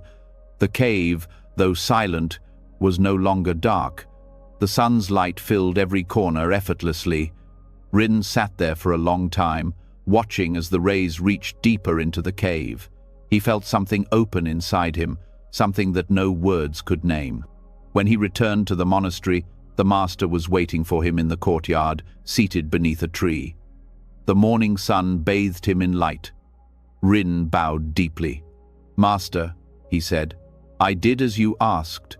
I guarded the candle all night, and when the dawn came, I blew it out." Jorin nodded, his eyes bright. "And what did you learn?" Rin hesitated. "At first, I thought the candle was my light to protect. I believed its flame was precious because it was small and fragile, but when the sun rose, I saw how foolish that was. The sun does not need guarding. It gives light to everything without effort. The candle was never the source of light, it was only its keeper for a time." The master smiled. "And what of yourself?" Rin looked down. "I think I am like the candle. I keep a small flame, my effort, my will, but I am not the light itself. The true light comes from something far greater than me. When I let go of thinking it belonged to me, I saw the sun everywhere." The master nodded approvingly. "Then you have seen what most never do. All of us carry a small flame, a gift we are asked to tend. But it is not ours to own. When we remember this, we stop living in fear that our light will go out. The sun within and around us never fades. Rin bowed again, tears in his eyes. Thank you, Master. That day, he went about his chores with a new stillness in his heart. The world seemed brighter, not because the sun had changed, but because he had. He noticed how the light touched everything equally, the stones, the trees, even the shadows. He realized that nothing in nature tried to shine on its own. It simply reflected the light that already was. In the days that followed, Rin found himself thinking often of the candle. He began to see its lesson in every part of life. When he helped a younger monk learn to read, he thought, I am only passing on the light that was given to me. When he tended the garden and saw new shoots pushing through the soil, he thought, the sun brings life to all things. My hands are only its helpers. Months passed, and one evening the monastery lost power during a great storm. The winds howled across the mountain, and the halls fell into darkness. The monks hurried to light candles, their small flames flickering in the wind. Rin watched as the shadows danced wildly across the walls. One of the younger monks, frightened by the storm, clutched his candle tightly. Brother Rin, he said, what if our candles blow out? Then we will be lost in the dark. Rin smiled gently. Don't fear the dark, little one, he said. The sun has only hidden for a while. It will return. Our candles are only reminders of what is never truly gone. The young monk frowned. But without light, how can we see? Rin knelt beside him. Close your eyes, he said softly. Listen to the wind, feel the air on your skin. Even now, you are surrounded by life. The light may leave your eyes, but it never leaves the world. The boy nodded, comforted, and the two sat quietly as the storm passed. When morning came, sunlight flooded the halls once again, and the monks rejoiced. Rin stood by the window, feeling its warmth on his face. He whispered to himself, the candle is gone, but the sun remains. Years went by. Rin became a teacher, wise and kind, known throughout the region for his calm. Many came to him with their worries, merchants afraid of losing their wealth, farmers anxious about their crops, parents grieving for their children. To each he would say, you are not the source of your light. You are its keeper. When you try to own it, fear grows. When you tend it with humility, it shines without end.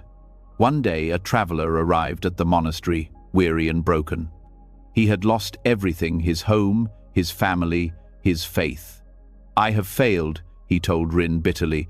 Once I was strong, but now my flame has gone out. I am empty. Rin listened patiently. When the man had finished, he handed him a candle. Take this, he said. Go into the cave behind the temple tonight. Light it and keep it burning until morning. When the dawn comes, blow it out. The traveler frowned. That is all. Rin nodded. Yes, all. That night, the man did as he was told. He sat in the darkness, watching the small flame fight against the wind. It flickered and wavered, but he shielded it carefully with his hands. As he watched, he began to see himself in the candle, fragile, struggling, uncertain. When dawn came, light spilled into the cave, washing over everything. The candle's glow faded in comparison, and the man suddenly understood. He blew it out, tears streaming down his face. He returned to Rin at sunrise, trembling but changed. I see now, he said softly. The light I thought I lost was never mine to begin with. I was only holding what the world had already given me. Rin smiled. Yes, when you stop clinging to the candle, the sun has room to enter. The traveler bowed deeply. Then I will carry the light differently from now on, not as something I own, but as something I serve. Rin placed a hand on his shoulder. And in serving it, you will never lose it again. Years later, when Rin himself grew old and frail, the monks gathered around his bed. The air in his room was dim, lit by a single candle on the table beside him. As the end drew near, he asked the monks to open the window. "Let the sun in," he whispered. They did as he asked, and light filled the room, touching the folds of his robe, the lines of his face, the candle's small flame. Rin smiled weakly. "Blow it out," he said. The monks hesitated, unsure what he meant. Rin looked at them gently. "Blow it out," he repeated. "The sun is enough." They obeyed. The candle went dark, and Rin closed his eyes. His last breath left his body as quietly as smoke, leaving a flame. When the monks buried him, they placed a small carving of a candle on his stone, and beneath it they inscribed his final words. "I was never the source of light, only its keeper." From then on, the monks kept one candle burning in the meditation hall at all times, not to hold back the dark, but to remind them of what the old master had taught, that light is not something we create, but something we remember. And when the sun rose each morning over the mountain, filling the temple with golden light, they would bow before it in silence, whispering a prayer of gratitude for the truth that lives quietly in every dawn. The candle is small, but the sun never ends. We are not the light itself, only its keepers, blessed to carry its flame for a little while. In a quiet valley surrounded by mist-covered hills, there stood a small monastery where the air always smelled of pine and rain. The monks who lived there spent their days in silence, tending gardens, teaching children from the nearby village, and studying the rhythms of nature. Among them was a kind old teacher named Master Li. His presence was calm, his words gentle, and his eyes carried the patience of someone who had learned to trust time. Every spring, Master Li would invite the village children to the monastery to help in the garden. They would plant seeds, draw water from the stream, and watch how slowly life revealed its beauty when left undisturbed. Among the children was a boy named Kai. He was curious and bright, but also impatient. He loved to ask questions, and he wanted every answer immediately.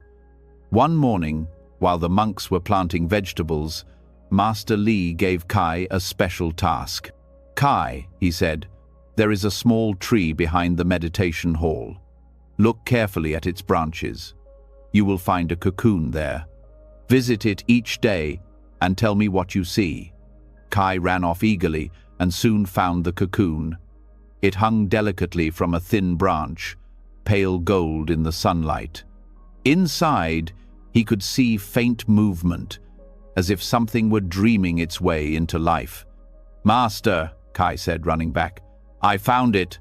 The butterfly is still sleeping, but it will wake soon, won't it?" Master Li smiled. "Perhaps, or perhaps not yet. Each life opens in its own time." Kai frowned. "But if I care for it, maybe it will come out faster." The master chuckled. "You may visit it, Kai, but do not disturb it. Just watch. Growth is something the universe tends to itself." For several days, Kai obeyed. Each morning, he checked the cocoon. Sometimes it seemed still, other times it trembled slightly. He watched how the sunlight warmed it and how the wind rocked it gently on the branch. He waited, but waiting was difficult for him. After a week, he began to worry. Maybe something is wrong, he thought. It should have come out by now. He asked Master Li, "Why doesn't the butterfly come out? Perhaps it's trapped.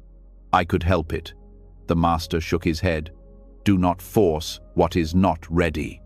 The struggle to emerge is part of the becoming." But Kai couldn't stop thinking about the cocoon. That night, he dreamed of it, of wings pressing against the thin shell, of something small and desperate trying to breathe. When he woke, he decided to help. "I will set it free," he said to himself. "That will make it happy." He ran to the tree before sunrise, when the garden was still quiet. The cocoon was trembling again, and he could see tiny cracks forming. "It's trying so hard," he whispered. "It needs me." With careful fingers, he began to peel away the edges. The silk was thin, softer than he expected. He worked slowly, freeing the opening until the butterfly inside could push its way out. At last, The cocoon split open, and a small creature emerged. Its wings were wet and folded, its body trembling. Kai smiled in delight. "You're free now," he said. The butterfly crawled onto his finger, but it did not fly. Its wings remained small and weak, unable to unfold. The boy waited for them to stretch, but they never did. After a few moments, the butterfly shuddered and became still. Kai's smile faded. He stared at it in disbelief. "No, I helped you," he whispered. "Why won't you move?" He ran to Master Li, tears streaming down his face. "Master," he cried, "I tried to help the butterfly. It was trapped, and I opened the cocoon. But it didn't fly. It died. Why did this happen?" The master looked at the small, lifeless creature in the boy's hand. His eyes were sad, but not surprised. He led Kai to the garden and knelt beside him. "Kai," he said softly, "the butterfly was not trapped. It was becoming." The boy wiped his tears. "But it was struggling." "Yes," said the master, "because it needed to. The struggle to break free strengthens its wings. When you helped it too soon, you took away the very effort that gives it life." Kai stared down at the butterfly, his heart heavy. "I only wanted to help." "I know," said the master gently. "You acted from kindness, but kindness without understanding can harm. The universe has its own pace. Every life must meet its own resistance to grow strong enough to live." He placed a hand on the boy's shoulder. "We often do this with ourselves too," he said. "We try to escape our difficulties before they have finished shaping us. But it is the very weight we wish to remove that builds our strength." Kai said nothing. He buried the small butterfly beneath the tree and sat beside it for a long time. The morning light filtered through the branches, warming the earth. Slowly, his tears dried. From that day, he visited the tree every morning, not to find another cocoon, but to sit quietly and watch. He began to notice how everything in the garden took its time. The flowers did not bloom all at once. The seeds pushed slowly through the soil, one leaf at a time. Even the stream beside the temple carved its path with patience, shaping the stones over years. One afternoon, as he sat by the tree, Master Li joined him. "What do you see today, Kai?" he asked. Kai smiled faintly. "I see how everything grows without hurry. The flowers open when they are ready, and even the trees take their time to reach the sky." "I think I understand what you meant." The master nodded. "The same is true for you," he said. "Your thoughts, your wisdom, your peace, all of these will come in their season. You cannot rush the unfolding of your spirit." Kai looked up. "But sometimes it's hard to wait." The master smiled. "That is the lesson the universe teaches over and over. Waiting is not doing nothing. It is allowing what already works within you to find its own rhythm. The river never forces its flow. It trusts gravity to carry it forward." Kai looked thoughtful. "So the butterfly needed its struggle, just as I need mine." "Yes," said the master. "Struggle is not the enemy. It is the sculptor." Years passed, and Kai grew into a young man. He stayed at the monastery, learning from Master Li and from the world around him. He became known for his calm patience and his steady heart. The villagers often came to him for advice. One day, a woman arrived with her young daughter.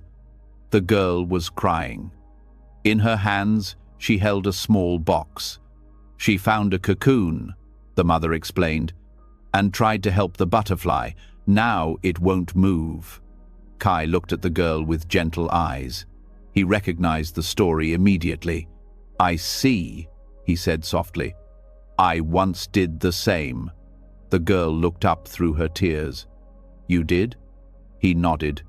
"Yes, I wanted to help because I could not bear to see something struggle. But I learned that the struggle was not cruelty, it was love in disguise." The girl frowned. "Love?" "Yes," said Kai. "The universe gives each creature what it needs to become whole." The butterfly's struggle builds the strength in its wings. The child's struggle builds the strength in her heart. And the soul's struggle teaches trust. He led her outside to the garden. The air was filled with the hum of bees and the scent of blossoms. "Do you see that tree?" he asked. The girl nodded. "When it was young, I buried a butterfly beneath it," he said. "I learned that day that we cannot make life move faster than it is meant to. We can only walk beside it and trust that it knows the way." The girl looked up at the branches above, where sunlight filtered through the leaves. Her tears stopped. "So, it's okay to wait?" she asked. Kai smiled. "It's not only okay, it's necessary." The mother bowed to him in gratitude, and together they left the garden. Kai stood for a while, listening to the wind move through the branches. The sound was soft, like the whisper of wings. That evening, as the sun set over the mountains, Master Li found him sitting by the tree again. "You have become patient, Kai," he said. "Do you see how your own growth mirrored the butterflies?" Kai nodded. "Yes, Master. I see that everything I once thought was holding me back was actually carrying me forward." The Master smiled. "That is surrender," he said. "Not giving up, but giving in to the natural rhythm of life. When you stop fighting the pace of the universe, you discover that it was never working against you." The years continued to flow like the river beside the monastery. The garden flourished, the trees grew taller, and Master Li grew older. When his final days came, he called Kai to his side. "You have learned well," he said. "Now remember this: do not force wisdom to come. Let it ripen like fruit on the tree. When it is ready, it will fall into your hands." After the master's passing, Kai became the new teacher of the monastery. His presence carried the same peace that once surrounded his teacher. Every spring, he invited the village children to visit, just as Master Li had done long ago. One morning, he found a boy standing beneath the same tree, staring intently at a cocoon. The boy looked anxious. "It's been so long," he said. "I think it needs help." Kai smiled gently. "Once, I thought the same. But tell me, would you pull open a flower before it blooms? Would you demand the sun to rise before dawn?" The boy shook his head.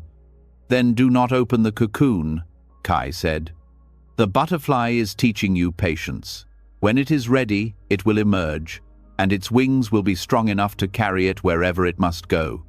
If you open it too soon, it will never fly." The boy hesitated, then nodded. "I'll wait." Kai placed a hand on his shoulder. "Good. And while you wait, breathe.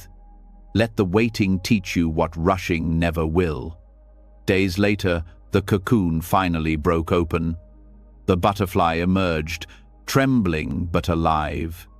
Its wings unfolded slowly, drying in the sun until they glowed like gold.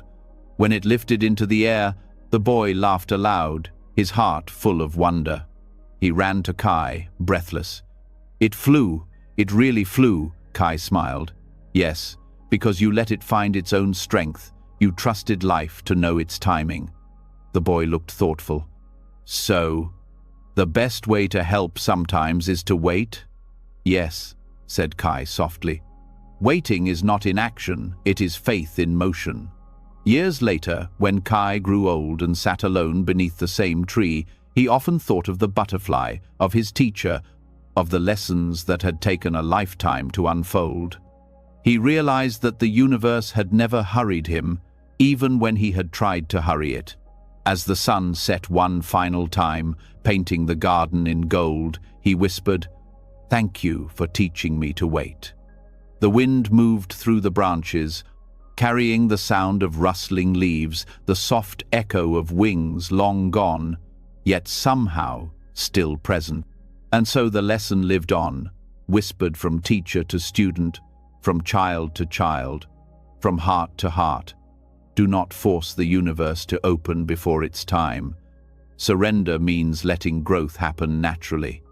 The butterfly flies not because someone helped it, but because it found its strength through waiting. At the edge of an old forest stood a monastery known for its peace.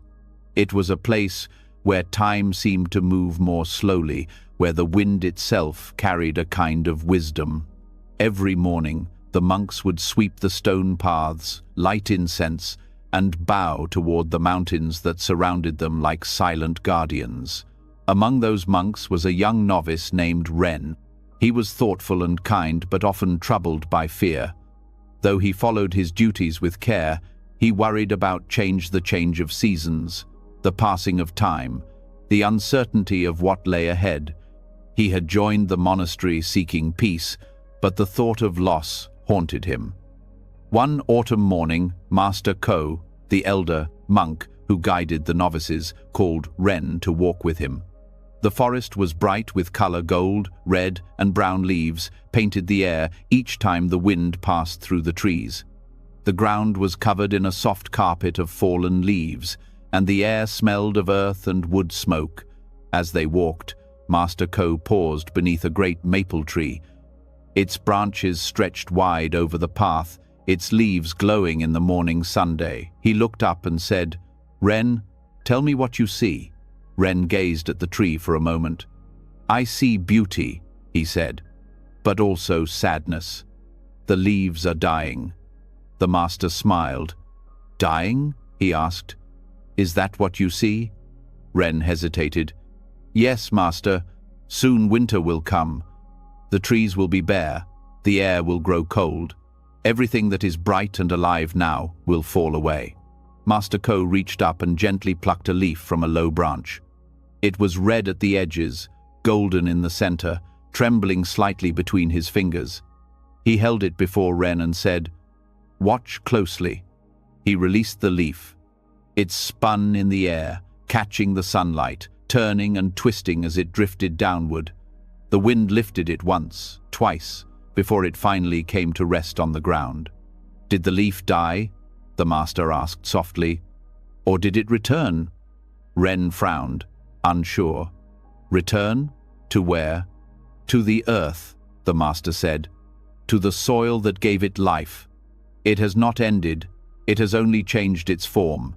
In time, it will become part of the tree again. Its fall is not an ending, but a beginning." Ren looked at the leaf lying gently on the path. "But it looked so afraid when it fell," he said. "It trembled." The master chuckled. "Ah, that trembling, you think it was fear? Perhaps it was only excitement." Ren smiled faintly, but the master could see the question still lingering in his eyes. "You are afraid of change," Ko said. "You hold too tightly to what was. But nature teaches us that all things move in cycles: birth, growth, decay, renewal. The leaf does not cling to the branch. When the time comes, it lets go. The wind carries it, and it trusts where it will land." Ren looked down, his voice quiet. "But master, I am not a leaf. When people I love leave, when things I care about end, how can I not be afraid?" The master placed a hand on his shoulder. "Fear comes when we forget that we, too, belong to the same rhythm. The leaf does not question the wind. It knows it is part of something larger. So are you." They walked in silence for a while. The path curved through the trees, the wind moving softly through the forest. Leaves fell all around them like slow, golden rain. That night, Ren sat outside his room, watching the moon rise above the mountains. The world was quiet, except for the sound of the wind moving through the bamboo near the temple wall. A single leaf drifted past him, catching the moonlight. He thought again of what the master had said. "Not dying," he whispered to himself. "Returning."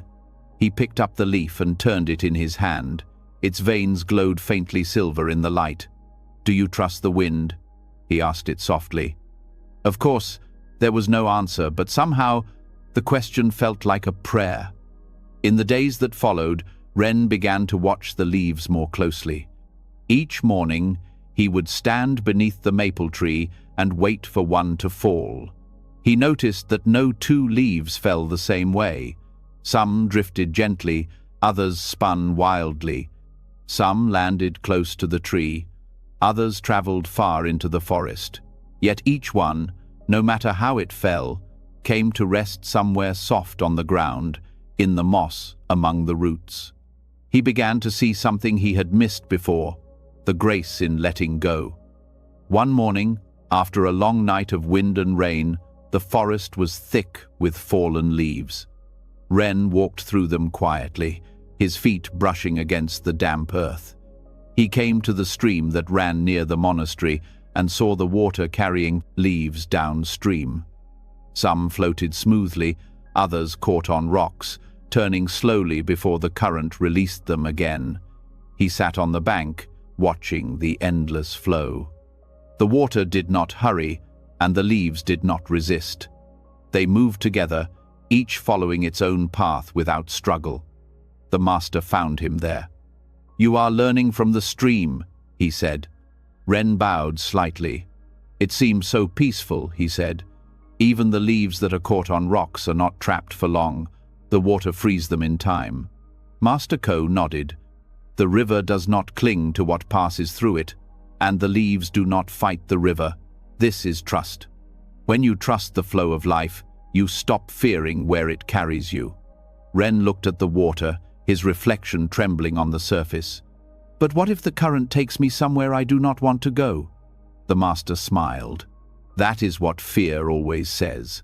But the river has been flowing since before you were born.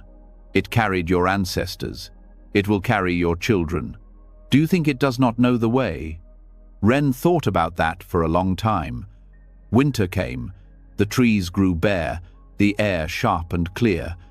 Snow fell quietly over the mountains, covering the monastery in white silence.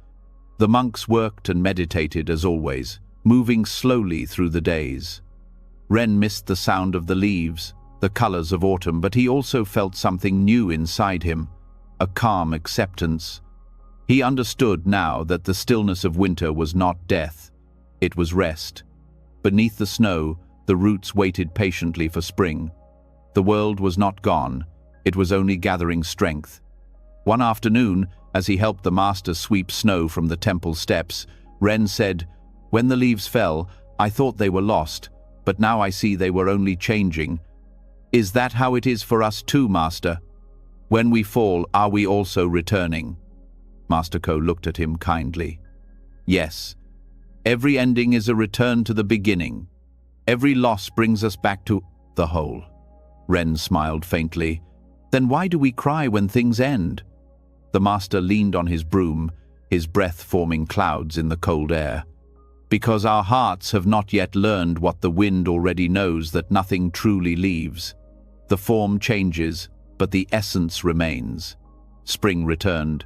The snow melted, the river swelled, and tiny green shoots appeared on the branches that had seemed dead all winter.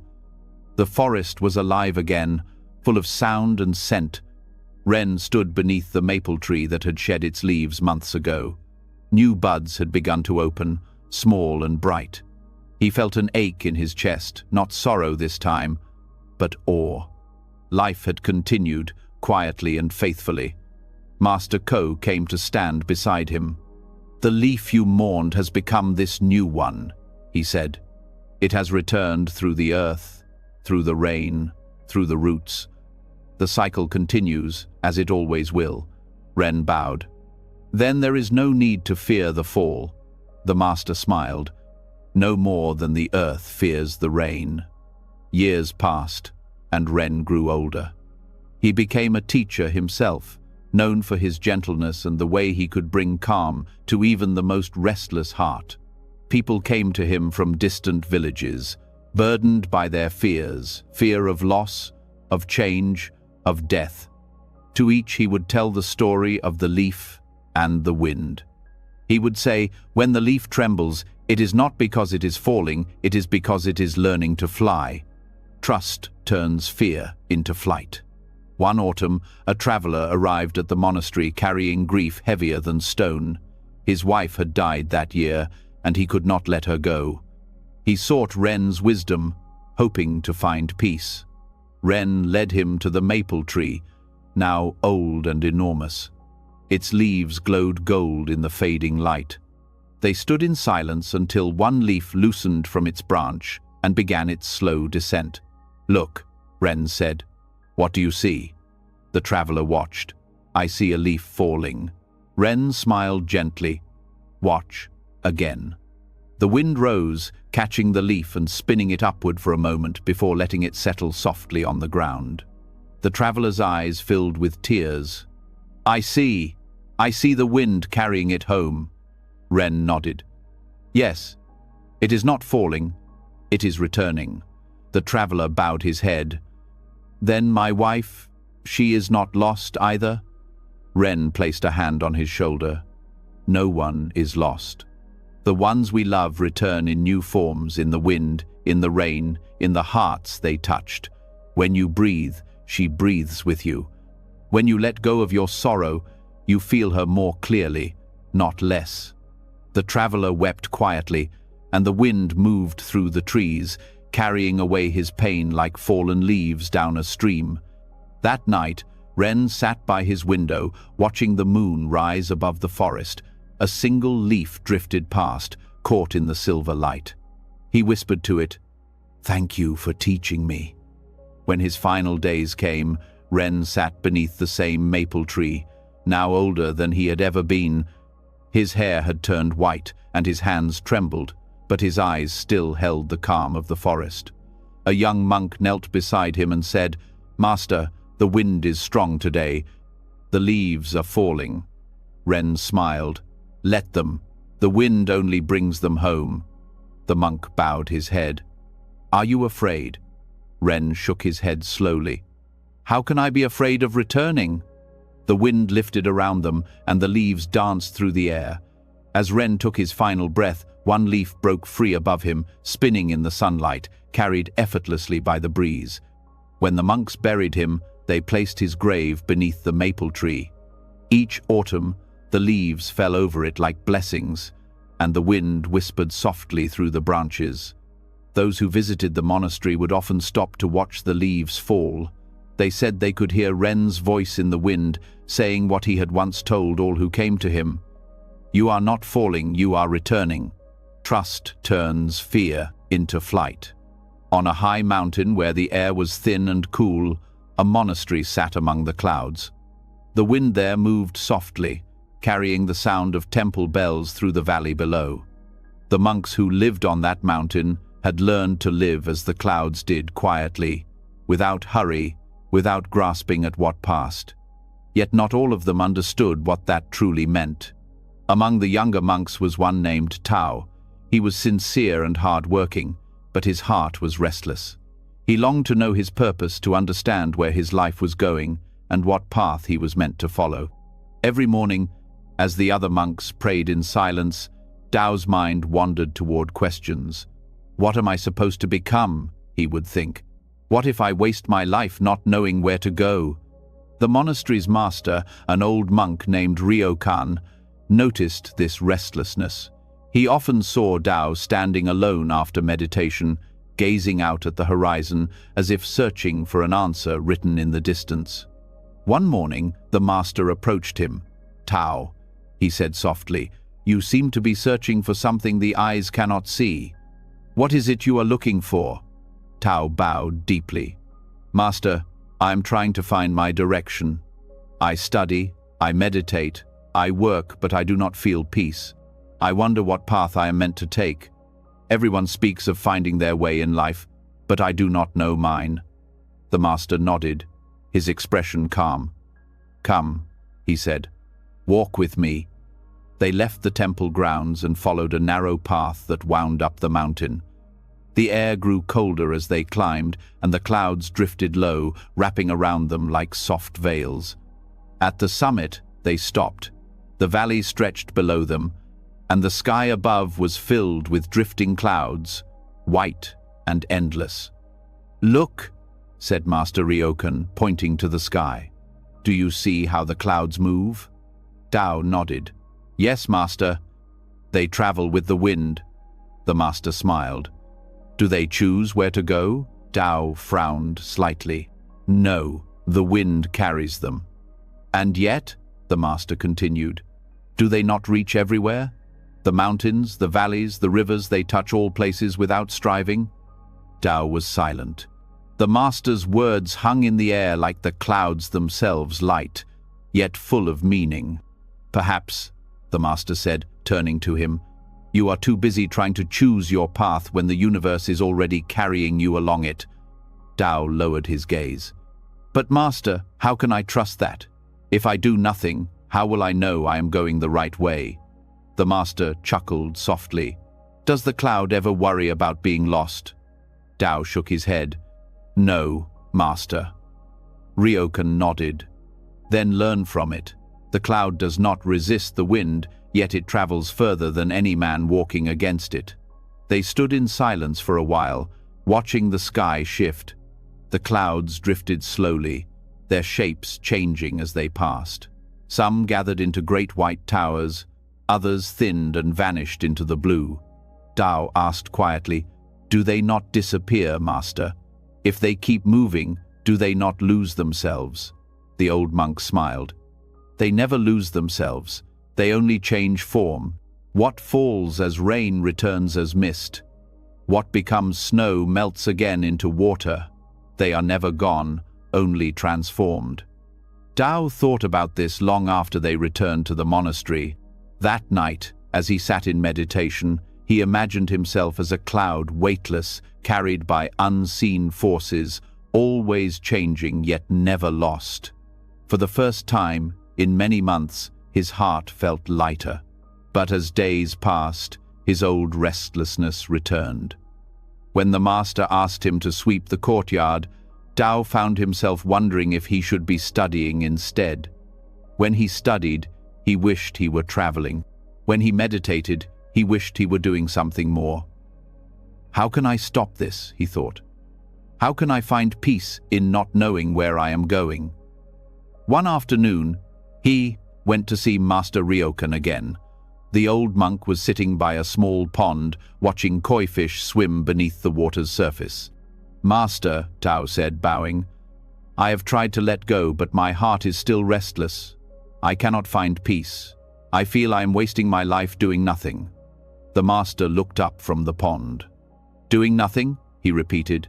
You breathe, do you not? Yes, said Tao, surprised. Does the breath need a destination? The master asked.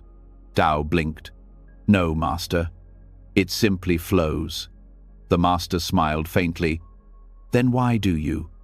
Tao was silent. Sit with me, Ryokan said. Look at the fish. Together they watched the fish move through the water, graceful, unhurried. Do they swim to reach something? Asked the master. No, Tao said quietly. They simply swim. The master nodded. And yet they are never still. They move because life moves through them. To live is not to force movement, it is to allow it. You wish to find your path, but your path is already beneath your feet. Tao bowed his head. Then I must stop seeking. Stop seeking, and you will see, said the master. That night, Tao did not meditate as he usually did. Instead, he walked to the edge of the forest behind the monastery. The moon hung above the trees, and the clouds drifted slowly across the sky, glowing faintly in the silver light. The wind touched his face softly, cool and alive. He thought again of the clouds. They were always moving, yet never lost, always changing, yet always part of the same sky. He whispered to himself, they travel nowhere, yet reach everywhere. The words felt true in a way that no teaching had before. From that night on, Tao began to live differently. When he swept the courtyard, he no longer rushed to finish. He listened to the broom's rhythm against the stones. When he ate, he tasted each grain of rice as if it were a gift. When he studied, he did not hurry to understand. He began to notice that when he stopped forcing things, understanding came naturally. The other monks began to notice a change in him. His movements grew slower, his eyes calmer. He no longer seemed burdened by the need to arrive anywhere. One day, a young novice asked him, Brother Tao, you seem at peace. How did you find it? Tao smiled. I stopped searching for peace as if it was somewhere else. The novice frowned. But don't we have to look for truth? Tao laughed softly. The truth doesn't hide. It's we who hide from it by chasing after it. Seasons passed. The mountains changed color, green to gold to white, then green again. The monastery remained quiet through it all, as steady as the sky. Tao grew older, but his heart stayed light. He often went to the same hilltop where the master had first taken him. There, he would sit for hours watching the clouds. Sometimes they covered the entire valley. Sometimes they vanished completely, leaving the sky clear and endless. One afternoon, Master Ryokan joined him there. The old monk's hair had turned silver, but his eyes still shone with the same gentle humor. "Tao," he said, "you spend many hours watching the clouds. Tell me, what do you see now that you did not see before?" Tao smiled. "Before, I saw shapes, dragons, ships, faces. Now I see nothing in them, only peace." The master nodded approvingly. "That is the way of wisdom, seeing through what the mind invents to the stillness that has been there all along." Tao looked out at the drifting sky. "Master, I think I understand now. The clouds do not search for the sky, they are already within it, and I do not need to search for my path. I am already walking it." Ryokan smiled. "Then your heart has come home." When the master passed away that winter, Tao did not weep. He went to the hilltop where they had once stood together and watched the clouds. The sky was grey that day, the wind soft and steady. Tao whispered a prayer. For his teacher, not of sorrow but of gratitude. "You have returned to the sky you always belonged to," he said. Years later, Tao became the monastery's new master. People came from far and wide to seek his guidance. Many of them asked the same questions he had once asked. "How do I find my purpose? How do I know where my life is going?" He would take them to the hilltop and point to the clouds drifting above. "Look," he would say. "Do they rush to arrive? Do they ask where they are going?" The visitors would shake their heads. "And yet," Tao continued, "they move across mountains and seas. They change from vapor to rain to snow. They feed the rivers, the soil, the air. Without plan, they fulfill every purpose." One traveler, a young woman burdened by uncertainty, asked him, "But Master, if I stop searching, won't I become lost?" Tao smiled gently. "You are not lost. You are the sky itself. You only forgot that you were never outside it." She bowed her head, tears filling her eyes. "Then how do I return?" "Return?" Tao said softly. "There is nowhere to return to. You are already home." The woman left that day with a heart lighter than when she arrived. As the years went on, Tao's teaching spread quietly through the valley. He was known as the monk who taught with clouds. When people worried about their lives, their choices, their futures, he would remind them, "The wind has always known your direction. Stop fighting it." He grew old beneath the same sky he had watched his entire life. Even as his body weakened, he never stopped climbing the hill to see the clouds. One day, as he sat there with a young monk, the wind began to rise. The sky filled with movement, and the clouds stretched endlessly toward the horizon. The young monk asked, "Master, do the clouds ever end?" Tao smiled faintly. "No, they only become the sky itself." "Will we too become the sky one day?" "Yes," Tao said, "we already are. We only forget because we keep looking down." The wind carried his words away, but the young monk never forgot them. When Tao passed away that spring, the monks held a simple ceremony. They placed his ashes on the hilltop, where he had always watched the clouds. That evening, the sky was clear, the air golden with sunset. A soft wind moved through the valley, lifting the mist into the air. One of the monks looked up and said quietly, "He is traveling nowhere, yet he has reached everywhere." The others bowed their heads in silence. The wind moved among them like a gentle blessing.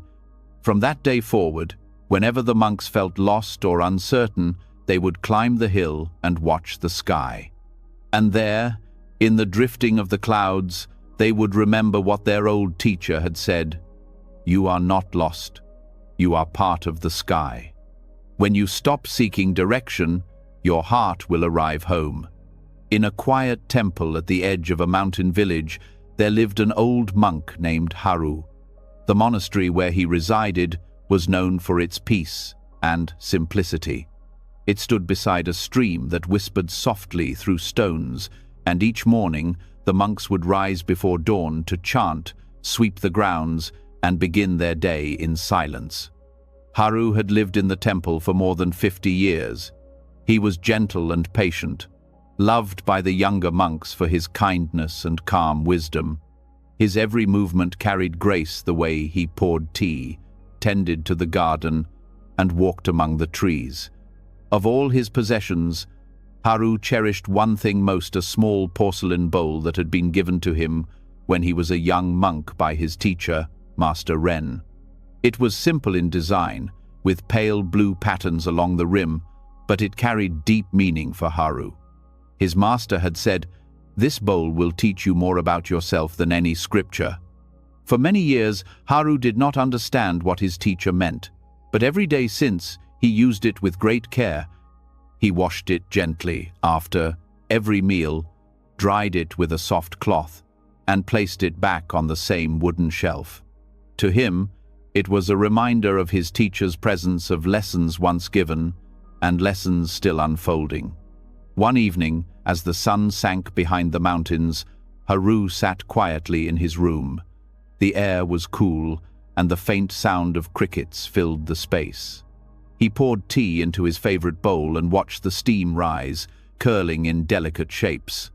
As he lifted it to his lips, a sound startled him, a loud crack of thunder outside, though the sky was only half clouded. His hand trembled, and the bowl slipped from his fingers. It fell in slow motion, as if time itself hesitated to let it go. Then came the sound, sharp, final, clear, the bowl, striking the stone floor and shattering into many pieces. For a long moment, Haru did not move. The broken pieces lay before him, the tea spreading in a small pool that reflected the dim light of his lantern. He felt a pang in his chest, not of anger, but of loss, something quiet, deep, and hollow. He knelt down, touching the fragments gently. His reflection appeared in the small puddles of tea scattered between the shards, his face multiplied, broken, and distorted. He sighed deeply.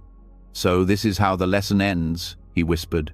The next morning, as the monks gathered for breakfast, they noticed Haru's empty space on the table. One of the younger monks approached him later in the garden. "Master Haru," he said softly, "we saw your bowl had broken. You must be sad. It was your favorite, wasn't it?" Haru smiled faintly. "Yes, it was," he said. "But sadness is not the whole story." The young monk frowned. "Then what is the rest of it?" Haru gestured to the garden around them. The morning sun glowed through the leaves, and the dew sparkled on the grass. "The bowl has returned to the earth," he said. "It was always part of it, clay, shaped by hands, hardened by fire. I cared for it, yes, but it was never truly mine. The breaking only showed me what was always true, that nothing I touch belongs to me." The young monk looked confused. "But you used it every day. Didn't it mean something to you?" "It did," Haru said. "But meaning is not ownership. Love does not mean holding tightly. Sometimes it means letting the world move as it must." The monk bowed, though he did not fully understand. That afternoon, Haru went back to his room. The broken pieces of the bowl were still there, laid neatly on a cloth. He had cleaned the spilled tea and washed each fragment carefully, as if still honoring what remained. He sat quietly and gazed at them, noticing how even in their shattered form, each piece still caught the light beautifully. He could still see himself reflected in the glossy surface, not as a whole, but in many small, shimmering images. "Each piece still shows me," he said softly. "How strange that I should see myself more clearly now than before." He thought of his teacher, Master Ren, and the day he had first received the bowl. He remembered asking then, "Why give me something so fragile?" And the master had replied, "Because you are fragile too. And one day, you must see that breaking is not the opposite of wholeness. It is part of it." Now, all these years later, Haru finally understood. He picked up one of the fragments and held it to the light. It was small enough to fit between his fingers, but within it, he could still see the patterns that once circled the entire bowl. "You are still beautiful," he whispered to it, "even in pieces." That evening, when the sun was low, Haru went to the workshop near the temple. The monastery kept old pottery tools and brushes for the monks to repair cracked teacups or mend small dishes. Haru mixed a bit of gold powder with sap lacquer, a method his teacher had once shown him. With slow, careful strokes, he began to fit the pieces of the bowl together again. It took him days. The cracks remained, of course, but Haru did not hide them. Instead, he filled each one with golden lines, sealing the bowl not to restore what was lost, but to honor what had changed. When it was finished, the bowl gleamed softly, its cracks shining like rivers of sunlight. When the other monks saw it, they marveled. "It's more beautiful now than before," they said. Haru smiled gently. "It is beautiful because it has lived," he replied. "The gold does not erase its wounds, it shows them." He placed the bowl back on his shelf, but he never used it again. Instead, he let it sit by the window, where the morning light could touch it. Each day, when he rose to meditate, the golden lines glowed softly in the sunlight. To Haru, it was a quiet reminder that nothing broken is ever truly lost. One evening, a young monk named Jun came to see him. Jun had been struggling with grief since the death of his brother months earlier. He carried his sorrow like a heavy stone, unable to let it go. "Master Haru," he said, bowing, "how do I live when the things I love keep breaking? My heart feels like your bowl in pieces." Haru gestured for him to sit. "Tell me," he said gently, "what happens when a wave crashes against the shore?" Yun frowned. "It disappears." "Does it truly?" Haru asked. "Or does it return to the ocean it came from?" Jun was quiet. "The same is true of love," Haru said. "What you have lost has not vanished. It has returned to the hole from which it came. You cannot hold the wave in your hand, but you can feel its presence in the sea." Yun looked at the repaired bowl beside them. The golden cracks glowed in the lamplight. "Then the bowl," he said softly, "it's like us." "Yes," Haru replied. "Every life will break in some way. Hearts, hopes, dreams, even our bodies all will crack. But those cracks are where the light can enter. When we stop wishing for unbroken things, we begin to see beauty even in the fragments." Jun bowed deeply, tears shining in his eyes. "Then my grief is not wrong." "No," Haru said, "grief is love trying to take a new form. It is the proof that what you cared for still lives in you." The boy left lighter that night, and Haru sat for a long time in silence, gazing at the bowl. It had been made by human hands, but its story belonged to the universe, to the clay, the fire, the air, and the water. And now, even broken, it continued to serve a purpose. It was teaching. Seasons passed. Haru grew older, his hands slower. One winter morning, as snow fell softly outside the temple, he held the bowl again and smiled. "You and I have grown together," he whispered. "We have both learned to carry our cracks with grace." That night, the monks gathered in the hall for evening tea. Haru joined them, his movements slow but steady. As they sat together, one of the younger monks asked, "Master, what do you see when you look at your bowl now?" Haru smiled. "I see myself," he said. "Not as I was when I was young, smooth and certain, but as I am now, shaped by time, touched by loss, but still whole." He paused, then added, "The bowl reminds me that wholeness is not the absence of cracks. It is the ability to hold together even with them." The monks sat in thoughtful silence, each one reflecting on the words. That night, Haru dreamed of his teacher again. In the dream, Master Ren stood before him, holding the bowl as it once was, flawless, new. He smiled and said, "You have learned well, my student. You have seen that breaking does not destroy what is real. The true vessel was never the bowl, but your heart." Haru woke with tears on his cheeks and gratitude in his heart. He went to the window, where the first light of dawn was touching the horizon. The snow outside had stopped, and the world was silent except for the soft drip of melting ice. He picked up the bowl one last time and held it to the sunlight. The golden cracks gleamed like threads of fire. "Thank you," he whispered, "for showing me that even broken things can shine."